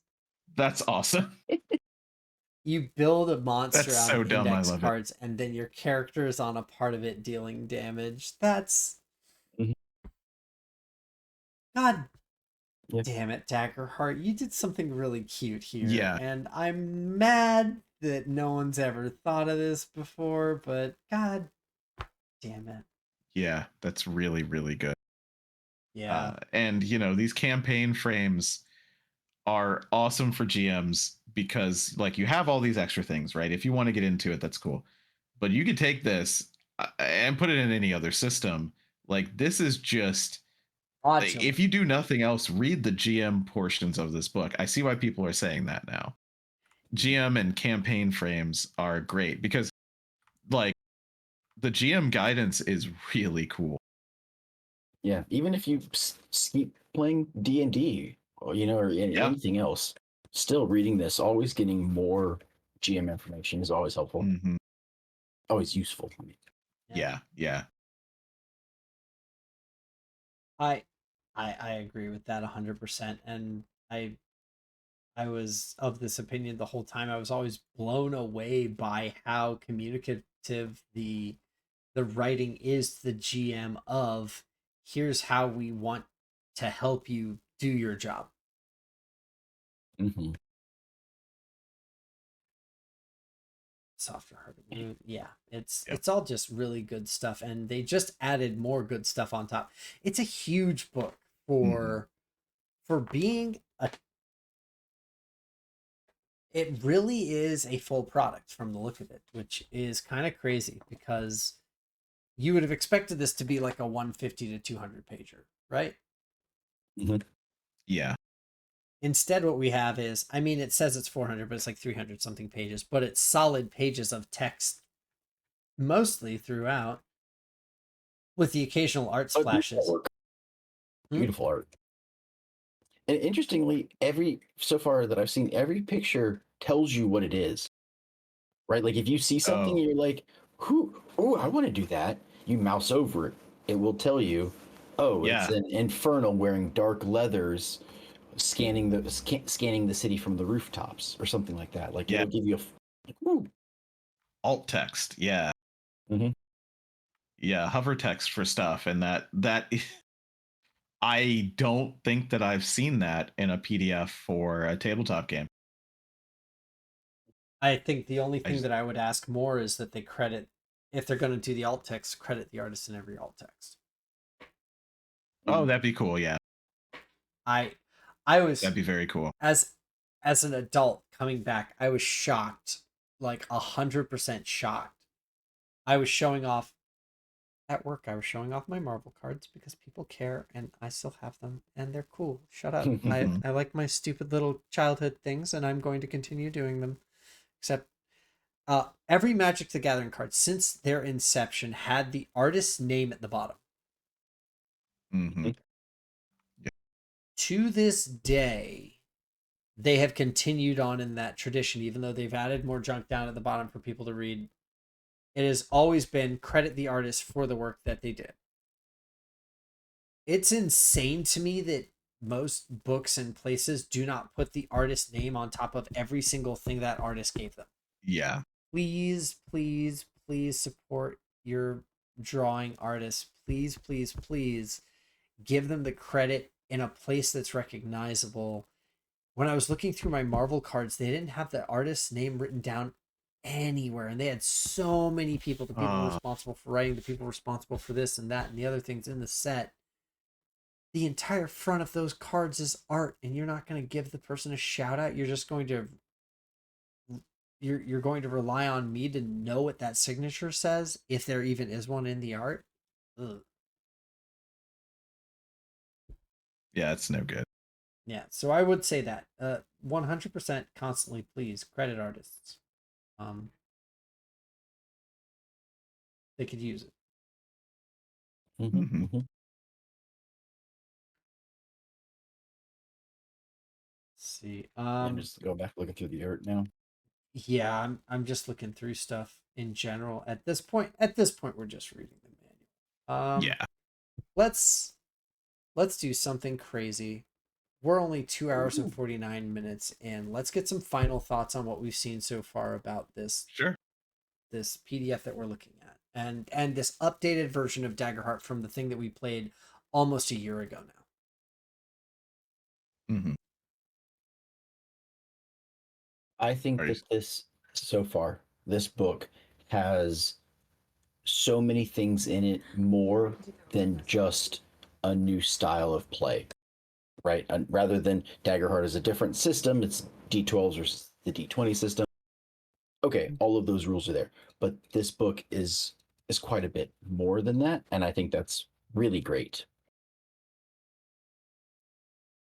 We haven't really dove into the differences from previous generations, or the well, if you're this class and you use this ability, you're going to get a lot more damage out of than this class, and that class is supposed to be the we didn't do that, so we maybe some people will nitpick and find a specific thing. But yeah, all around, I think it's a good book. Even if you're not necessarily going to be playing their system, you can learn a lot from it. Yeah, for sure. Yeah, I when we played it, I was open-minded, right? Like, and it was a whole lot of fun, and you could find things that'll break everything in half. But it is just cruise control to me for getting a good group together, getting the GM feeling empowered, and just telling a story. And that is somehow super hard to do in D&D, right? Like, you're telling a story despite mechanics sometimes in D&D. Yeah. Right? Because it's just like, it'll end up being a slog, and you don't have ways to take back control. I mean, you can always do it. You are the DM in D&D. You can do whatever you want. But when the players know that you can do it, it just ratchets up that tension. Everything's going so well, right? It's not a roll that's going to do them in. That roll gave you fear. It's you who's going to do them in. It's the enemies. It's the encounter that's going to do them in. And I really like that, right? Like it kind of pulls away that I rolled, right, of every turn. Yeah. Because no matter what, you're generating hope or fear, something is happening, right? So I really love that. Yeah. The meta narrative there that happens with the tokens, I love. I have not seen anything for this yet, and I'm amazed they don't have it first party, so I will suggest it again. Hey, Critical Role, you should be putting tokens that are literally of the class symbols. You should be doing this. I feel like that's an easy win for money. If you don't do it, some third party will. Yeah. So. Oh, that's awesome, Mark. Hey, good to see you in chat. Are we doing any other gaming this weekend on the channel? I know there was talk of something maybe. Philip, do you know for sure? Yeah. No, I think it's my game next week. Yeah. Yeah. Yeah, because I thought that there's talk of maybe another system that we've talked about before being played soon. But I don't know if that was going to be live or not. Yeah, I'm not sure, but keep an eye on it. It's a fun system where you produce weapons. You unsheath cold iron. I like. Yeah. That's a good one. But that is coming up at some point. I know people are working on that. Yeah. And if I wanted to yeet away one more day of my week, which man, I cannot right now, No. I would be playing that. Yeah. I would be playing that for sure. Yeah. I know that we will be back in 2 weeks. Philip? Mhm. So yes, next week should be fine for me to run Splinters of Faith. So that'll be next Friday. What's We the weekend may after that? Are you back out? the 9th. The 9th, I will be gone for the month. The 9th? That's Wait, a what? Monday. It'd be Okay. the 7th. Well, Yeah, sorry, yeah. the So 6th is when we'd be. Oh, the 6th. Yeah. So the 6th, I'll be here for the 6th. Okay. That's why I was like, the 9th is when I'll be out for a month. Yeah, it's true. We do all wish we had an extra day. The Oh 6th, yes. if you're Oh my goodness. available, that's gonna be a rich full night for me. That's Final Fantasy pre-release into us playing Yep. Fabula again, I guess. Yeah. We'll have to do So some. maybe we'll have another magic session at the beginning of the magic talk session. Mostly it'll be like, guys, you won't believe it. I popped blah blah blah blah in a pack. We may have a game tomorrow. I had to ask some other people real quick. So we might be not sure if it's how comfortable everyone is with it being streamed. Yeah, Mark, Yeah, keep your eyes Or- and ears open. I'll unguild the lily. There's some talk of perhaps streaming a Draw Steel game on the channel tomorrow, but it's not locked in yet. Yes. But if that one doesn't end up on the channel at some point, I am still on the hook for running it, which I will, but we kind of started it and then we bounced and then we started to do this and that and I got busy and now I'm like, when's it coming out again? When's it coming out again? I might just do that instead. We need to. I understand why Mark's asking. He's trying to get somewhere that we have like notifications hit. Oh yeah. Don't think. I mean, we have our go live notifications that hit on Google. But we don't really have it posted anywhere as a time roster. I'll talk with Michelle. We'll try to figure something else out. I don't think we're gonna have another Discord because none of us are that chatty. But having somewhere where it's just like a schedule for when we're planning to do stuff that's publicly visible and like a trimmed down version, that might not be hard to do. So we'll see. Yeah. We will find a way to do that to get those out because I think that's very important. Yeah. And like we're already talking about increasing number of games and this show ain't going anywhere, so yeah, no, I'm gonna keep doing this until I'm red in the face, and it takes me a lot to wear my voice out. As we all know, I like hearing myself talk. So I do want to say this still seems the same Daggerheart at its core that I saw last time. And Daggerheart at its core, the first time we saw it, is basically here's a love letter to all the good parts of RPGs over the last 20 years that we've stolen and we've put them all into a system. And crazily enough, it's cohesive. yeah. Crazily is right, yeah. Yeah. So, and it works. Yeah. Works really, really well. Yeah, it does. I'd be interested in playing it again. I wonder whether or not we'd want to have the same number of players if we did it again, just because. Yeah. What was it, 6 or 7 players for when we did it last time?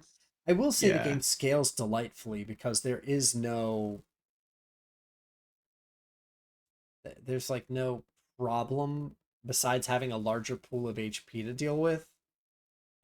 There's no action economy because it's just you go, I go, you go, I go. Or you Yep. go.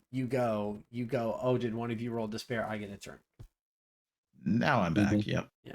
Or if you miss, I think it's if you miss or if you roll with fear, right?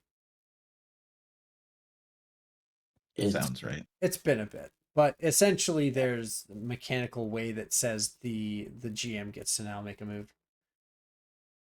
But It's yeah, my just turn. not initiative. A straight up 2019 18 whatever initiative. yeah. Mm-hmm. I So like it. I really like it. I do too. I think I really want to get my hands on the book, but I have to look around. You said that there's let's see. Hold on, real quick. We always do this. Resources. So resources to play Daggerheart. Honestly, the best resource to play Daggerheart is going to the Critical Role channel. They have an entire playlist right now called Get Your Sheet Together. You gotta love a good shit Yeah.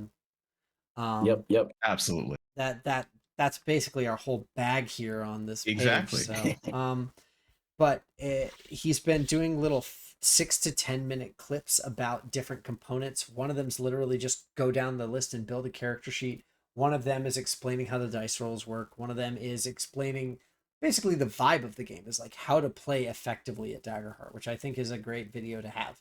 Yeah. So going through all those, and they're still releasing them daily. So I'm guessing there's probably going to be like, I would have to guess a core set of 8 to 10 videos. They remind me very much of the Son of Oak style videos that they had for City of Mists. In terms of like their levity and their like level of engagement and going into depth just enough. So Yeah. besides them, I would say definitely Daggerheart Nexus if you are looking to actually get a purchase. Charles, did you say that they actually have like a store locator for places that sell? Yeah, they do. It's on daggerheart.com. Daggerheart.com. So, I mean, going to any of those places will help you get into this game a little bit more. We'll see if we talk about it more. I'll be interested. I hope that.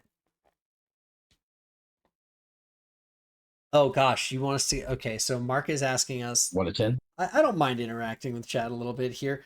A 1 to 10 of Daggerheart versus D&D 2024. Oh. Interesting. Yeah, okay. All right. So yeah, go ahead. I mean, if you want to go ahead, that's fine. No, I don't have my full thought formulated yet. I was just going to start vamping, please. Yeah, so I've played a lot of 2024 because I moved them as far forward as I possibly could. So I think our last 5 or 6 or so sessions have been 2024 for the group that I am running. It's tough to give it an overall. I think that I'm gonna do maybe a couple of scores and then figure out what that means to me because I'm trying to figure it out as well. So D&D. Let's talk about like I don't know. It's hard because D&D does have a setting now. You know technically what? a default setting. I got one that'll Yeah. help us with this. Let's Sure. set a bar. Okay. Let's say if D&D 2014 was a 9 out of 10. Okay. Right? That's real high. It is, but Sure. let's be fair. D&D 2014 basically reinvigorated a lot of things in the tabletop community. And it's true. You could argue that Critical Role was a decent part of that. We can give it an 8 Absolutely. or like have it be a little more median, but we'll judge them against 2014 because I think that's where we got this divergent path of here's where Critical Role is now and here's where the Dungeons and Dragons team is now, right? Sure. You use 14 as a baseline. Okay, so let's give it a 7 out of 10 then, so that we have up and down that we can go based off of that. Okay. I like it. So from impressions, because we played Daggerheart once. Yep. And what we see now, the final version, for me specifically, as someone who's probably going to run games for people who haven't played D&D quite a bit, like at work, people are talking about tabletop games and things like that. You know, they're doing board games now, but they're like, we've never done tabletop before. We'd like to. I want to say that Daggerheart to me is much more interesting than 2014. Maybe it's because I've played it so much now, right? Maybe that's part of it. Maybe it's fatigue. But I think that there is more juice to squeeze narratively. There's more interesting, different type of archetypes of classes. And the way that you pick your abilities is much cooler. And I'm just thinking all the framework, the combat stuff. Yeah, I'm gonna give Daggerheart at least an 8.5 to a 9. You didn't say that we could do halves, so I'm just gonna say 9. You're good. Just out of hype right Yeah, now. actually, let's play by the Aetheryte rules. You can't give points. It's stupid. Yeah, sure, yeah. And I would give 2024, and I'm biased, Ooh. 6. Mm, Ooh, one It less than goes 14. it goes down just a little bit for me because while they did a whole bunch of changes, right? And I think that a lot of them are good changes. That fracture that they have done really sucks, right? We're in a position where the rules are like, especially running it for new people, like how am I supposed to tell you which one to get? Are you getting the Wii or the Wii U? Is the Wii U the second one? I'm not sure. Is there a Super Wii U? I don't know. It's kind of that they've muddied the water a little bit. And two, I do not like the changes to some classes. Period. I like the changes to some classes a lot, but there's a few classes that I'm just like, you could have done a little bit better with this, I think. Yeah. So I would go down one for 2024. I can see that. And that's just because running it with people, it's just a little bit harder to deal with, especially the classes that change, because weapon mastery, while very cool, is not it. I don't think it just isn't it for martial characters. I don't think that that's the way you get them there. It clogs up It's battle. cool, but Yeah. So that was very long, but that's what I would say. I would if 2014 is a 7, 2024 is a 6, and Daggerheart jumps 2 points ish to that 90. 9 area for me. Yeah. Philip, what do you think? I would say I'm very similar in that if we start at 7 for 24, um, I think this book, as a concept for a new way to play a tabletop game, I think it's an 8. I think Mhm. I really like the ideas it has. I think they have sort of shown them a little bit better than what 14 did. They've cut out some of the like crunchy number systems. There are some that still remain. Like I think having what they did with the armor fix Yeah. helps bring that number up to the 8. But then I gotta say with the additional things like all the GM stuff, not the modules, but the extra stories that they've added, the types, I would agree that probably brings it up to a 9 as well. So if you just want a game system, I think it's a little bit better than the 24. If you want to learn to play different, that's what this has in it. Yeah. And then for D&D 24, I'm not sure. Oh, hi Kat, how are Hey, you? bud. We have been blessed. Yeah. Um, I have not played much of 24. So I've seen some of the changes, some of the differences, but I don't. I'm not sure. I wouldn't be a very good judge of the comparison. So Yeah. Mm.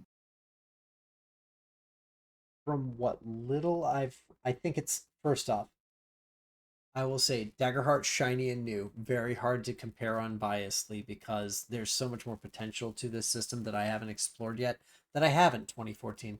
I have run every scenario I can think of that I truly need to be able to run in 2014, both as a person running the game and as a person playing the game. Starting with 2014 at a 7, and I mostly did that so there was room to go one way or the other. If I had to say, of all of them, I would say that 2014, as far as a game designed to be Dungeons and Dragons, is a 10. As far as a game designed to then succeed at everything that it chose to or said it was supposed to, it's easily a 7 at that. So that's what I want to judge these two games on.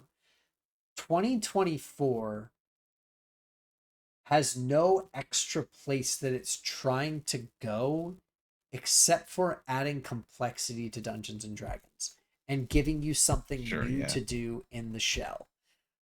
But it's not giving you any new prompts. It's simply giving you the game again with upgrades and new paint. And I can't complain about that because in 3 versus 3.5, 3.5 was just monstrously more interesting than 3. Yeah. Because the level of complexity worked for it. But the problem with that is that with 3 versus with 5, if you're already playing Dungeons and Dragons in its 3rd edition, you've already got a massive amount of buy-in because making your level 1 character in that takes like 2 hours. Yeah. And requires complex math as to how you allocate your skills. Yeah. Which no longer exists because we don't care about its scores anymore. Fuck you. With 2014, what they had was they had a very sleek package that was able to teach you how to play the game and play the game quickly, supplemented by online tools years later that really helped it out, whether that be Roll20 or whether that be D&D Beyond, things that other systems to this day have not had available to them in a meaningful way that gives them a competitive edge. Very interested to see what Drawsteel does with their VTT, because if they have a good running VTT that is available to people and not prohibitively expensive, I think we're going to see something interesting happen there.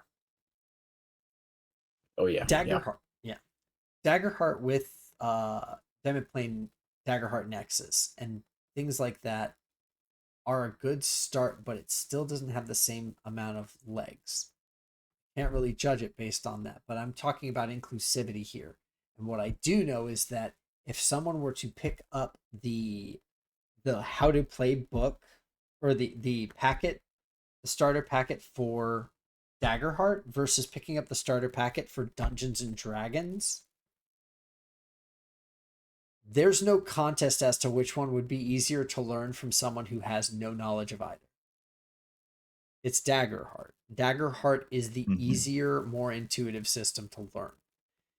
It does all the things that 4th Ed tried to do, and it does them much more effectively. It gives you interesting, visceral, tangible things to play with at the table to help you focus. It gives you a much more narratively based mechanic system. D&D has never had that. Never, ever. No. It has always claimed that one of its pillars is it's combat, exploration, and narrative? Or what's the third one, technically? Heroic. I don't know. It's like social. Sorry. Social, combat, Is it social? exploration. Social Yes. has never been a pillar of Dungeons and Dragons 2014, and it's barely a pillar in 2024 either. Yes. The game was never designed to be a social system, and as long as it's tied to its old roots of being a dungeon crawler, it's never going to actually succeed at that. And I think it's showing in its age, because what we got in 2014 was a trimmed down version of the greatest hits of 1 through 4 Dungeons and Dragons. and they managed to make it look very shockingly like the fighting man knocking down a door. So if 2014's a 7, and 2024, through all the iterations and issues and open playtests, they showed us a lot of their underskirt when they were doing this. But I think they did come out with something that was a much more interesting, complex system. However, as far as it goes at succeeding at what it wants to do, which is bring new players in, it fails over 2014 because 2014 is just easier to understand. Yeah. So while I do think the rules are better for 2024, I still have to give it a 6 versus the 7. Because I really do think that 2014 was a lightning in the bottle type of situation. And I think that trying to recreate lightning in a bottle is how you end up fucking up your mini ship that you've already put in there. And it looked really nice the way it was. Yeah. Daggerheart, in a very biased opinion, as someone who has run it exactly 2 sessions, I want to say. It says it's supposed to be a narrative epic fantasy game. It succeeds at being a fantasy game. It has a lot of fantasy trappings and it plays like a fantasy game. It succeeds at being epic. The dice rolls and the hope versus fear system and giving you tag team rolls, which we didn't even talk about tonight, but you guys definitely use them to Mario Goomba stomp into somebody to knock them over. But more importantly, it claims to be narrative, and every piece of the mechanics play into narrative. I still think that there's better places this game can go, but it's compact, it knows what it wants to do, and it plays the mechanics into doing those things. Dungeons and Dragons will always be a game that is about making sure one side's hit points hit 0. Daggerheart goes out of its way to say that's not the important part of this. You fight stuff, and it's very heavily a fighting game. But at the end of the day, you're not going to die without saying it's what you want to do. Much like Fabula Ultima. And killing the monster with the biggest damage number has an upper limit where it doesn't matter as much anymore. So what you really want to... because of thresholds. Because of thresholds. So what you really want to focus on is what cool thing did you do while you were fighting in order to do that? And that is, this game has so many written down, explored, explained out, suggestion given ways of doing that instead. This game knows what it wants to do and it does it. I would give it, not going to give it the 9 because I don't have enough confidence in the fullness of this system yet or the support for it. But I will give it the 8. I do think that Daggerheart comes out of the ink knowing who it wants to be stronger than 2020 or 2024 and stronger than 2014 because 2014 didn't know who it was going to become. They had a chance with the 2024 rules to make it into the game that people were playing at the table with that as the shell. I don't think they did that. I think they basically made a 0.5 version of Dungeons and Dragons. Absolutely, yeah. Yeah. So I think at the end of the day,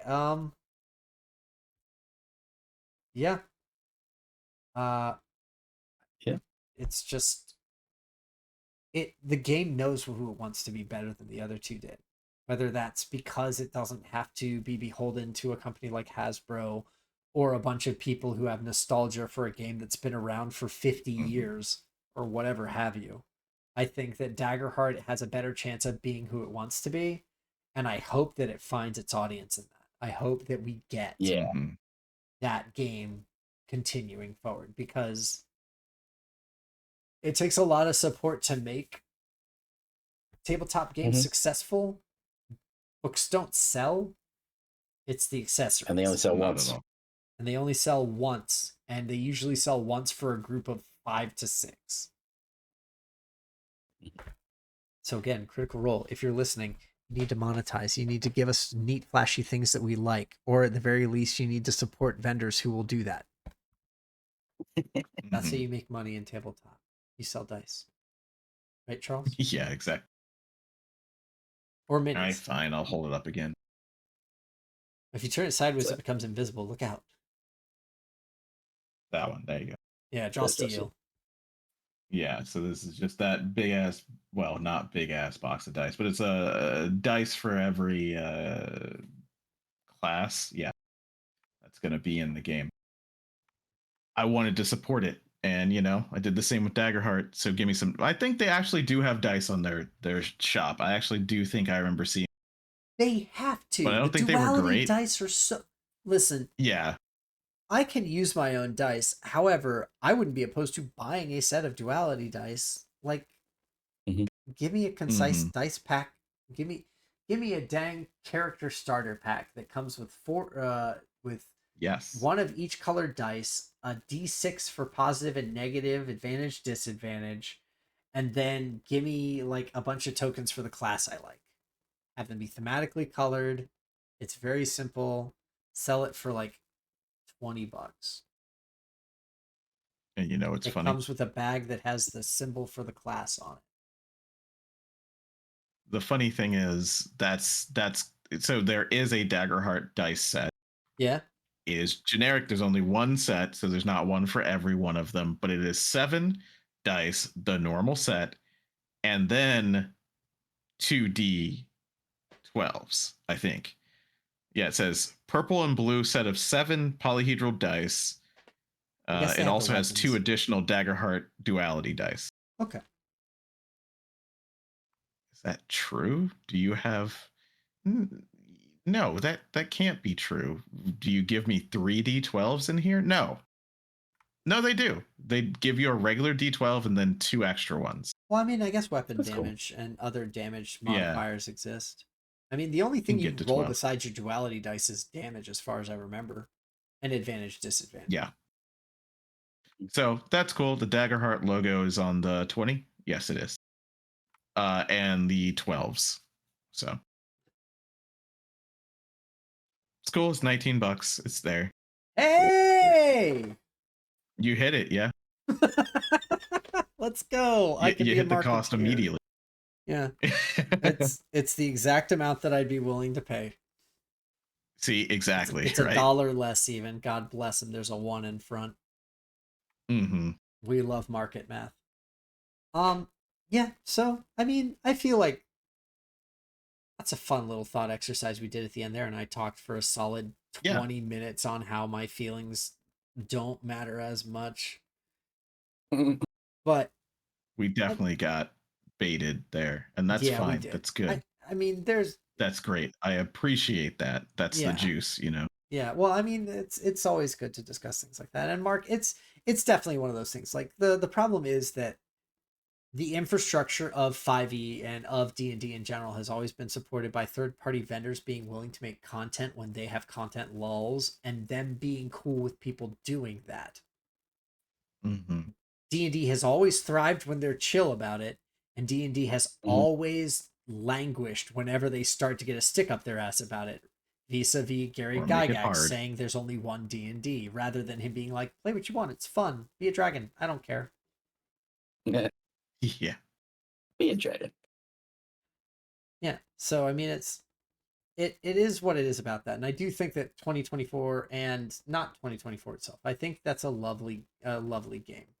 I just think it's not the game that they said they're making, and I do think that it will slowly lose its soul little by little as we see all the big names leaving from the company and the people who I would see really as the internal protectors finally being like, I just can't anymore. Jeremy Crawford has left Wizards of the Coast. Chris Perkins has left Wizards of the Coast. Those two left within a month of each other. Yeah. There is a definite cleaning of house, whether it's coming from people wanting to go or people being told to leave. And I think that the profit machine that is Hasbro is going to keep squeezing the juice out of Mhm. Wizards of the Coast, and we can only hope that we find it elsewhere, because Hasbro is not going to give us any if they can stand to not. Mhm. But I think it won't be quite as bad. Like a couple of years ago, when the idea, like, oh, we may be losing Wizards of the Coast, like it was, we're gonna lose Yeah. tabletop. Yeah. You know, like it Yeah. is the thing, and now it's like, okay, All right. I think we'll survive it. Yeah, there's Oh, enough yeah. other systems. Okay, it may not be a D20, it's a 2D12 system, or it's, 2D10 systems, or White Wolf and 100 D10 system, Yeah. White Wolf, and I don't know, just roll a whole bunch of D10s, man. It's Just crazy do what it. happens in this game. Just grab all of them. You want How to many anyway. can you afford? Yeah. Yeah. L5R, which we're going to start playing again soon on the Monday night group, and might be getting a new player with us. And roll these dice, they have symbols on them, they mean things. Good luck. Yeah. Literally read the D bones. and D's in no danger. No. It's the corporatization of a thing versus the doing it out of passion. And I think the people who work there will always be passionate. It's just a question of whether or not there's high enough people in the Wizards of the Coast D&D echelon group, like a Jeremy Crawford, like a Chris Perkins, who have name brand power on their own to go, no, we don't want to do that. And when you lose people like that internally to a company, you lose, in agile sense, you lose your PO, your product owner, who's able to push back on your stakeholder and say, we're not doing this. It's not conducive to our workflow. And if you don't have someone with a loud enough voice and enough sway to say that, basically you're at the beck and call of the person who wants the most money out of you possible. Yeah. There's a story about Bungie. There's a lot of stories about Bungie right now, boy. but one of them, is that the higher ups wanted to put a subscription price on Destiny 2.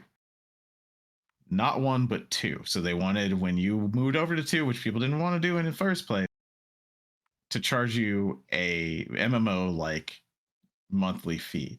And the people lower down working there had to literally fight for this not to happen, because they knew that there's a lot less compelling if you do that, right? Like, especially coming from 1 to 2, they wanted people to play it, not to make more money off of it.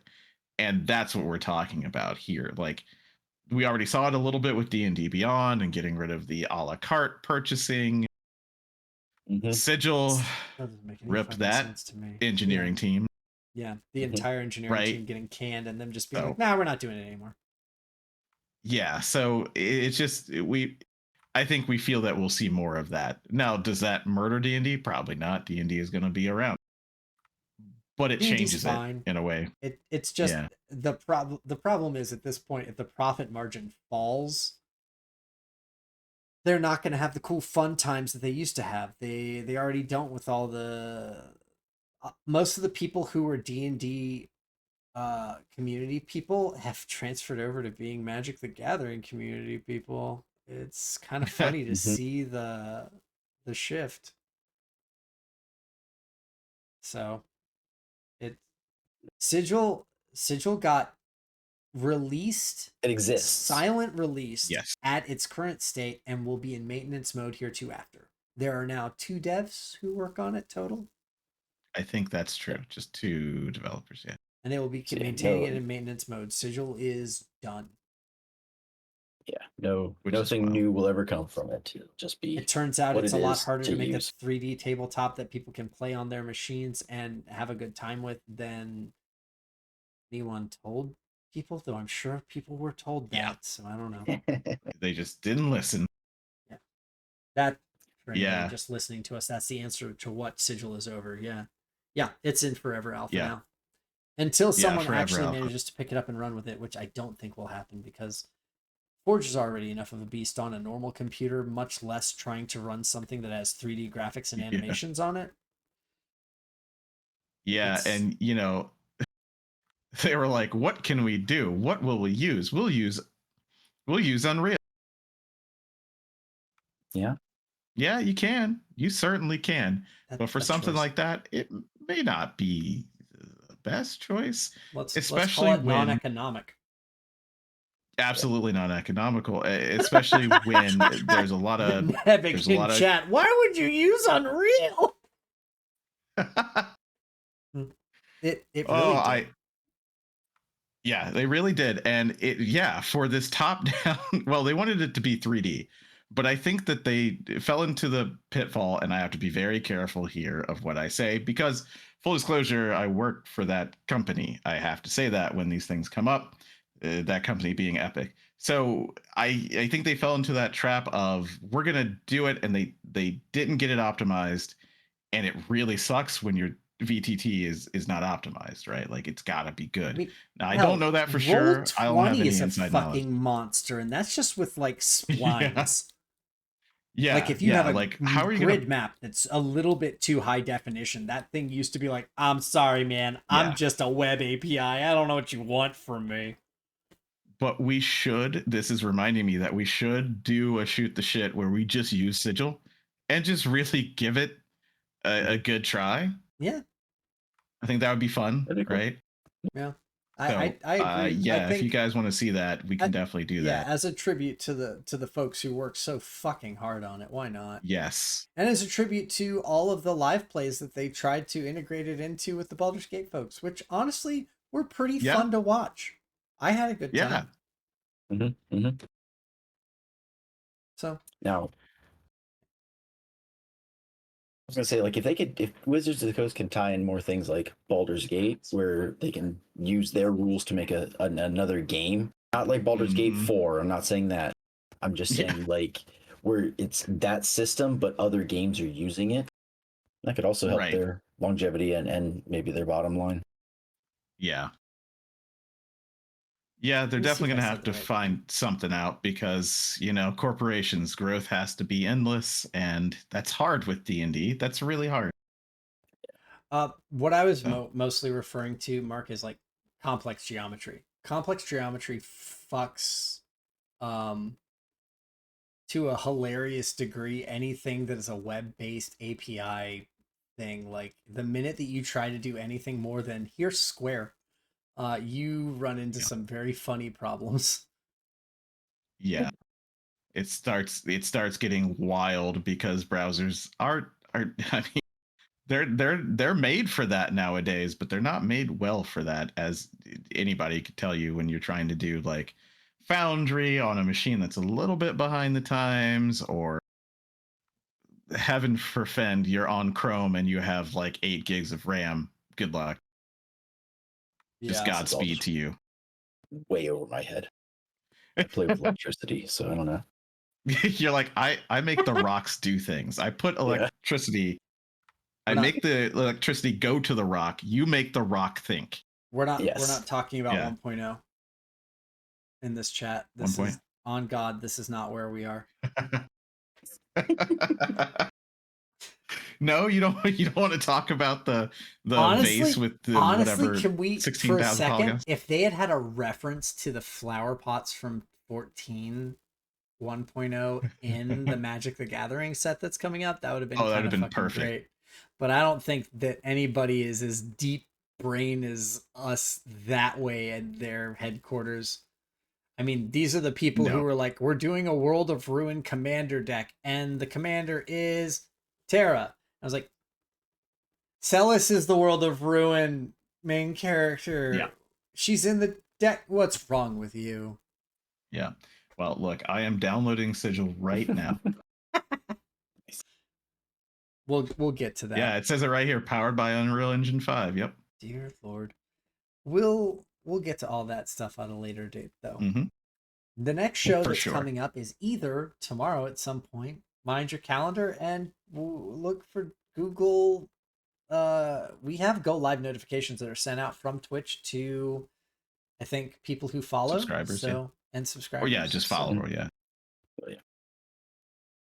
Like I don't know how Twitch works. I don't watch anybody else. Yeah. I don't watch us. Yeah. I can't listen to myself on a video.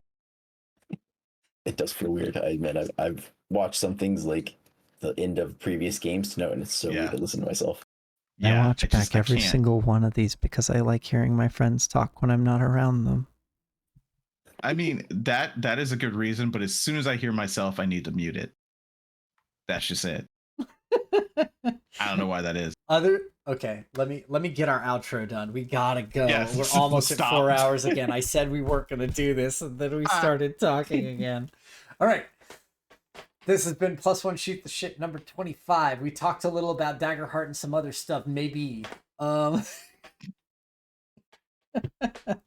next show is maybe tomorrow. They will have a Draw Steel thing. If not, then the next show will be Splinters of Faith next week.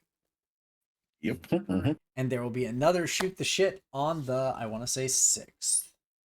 That is correct. Yeah. Should be right. Yep.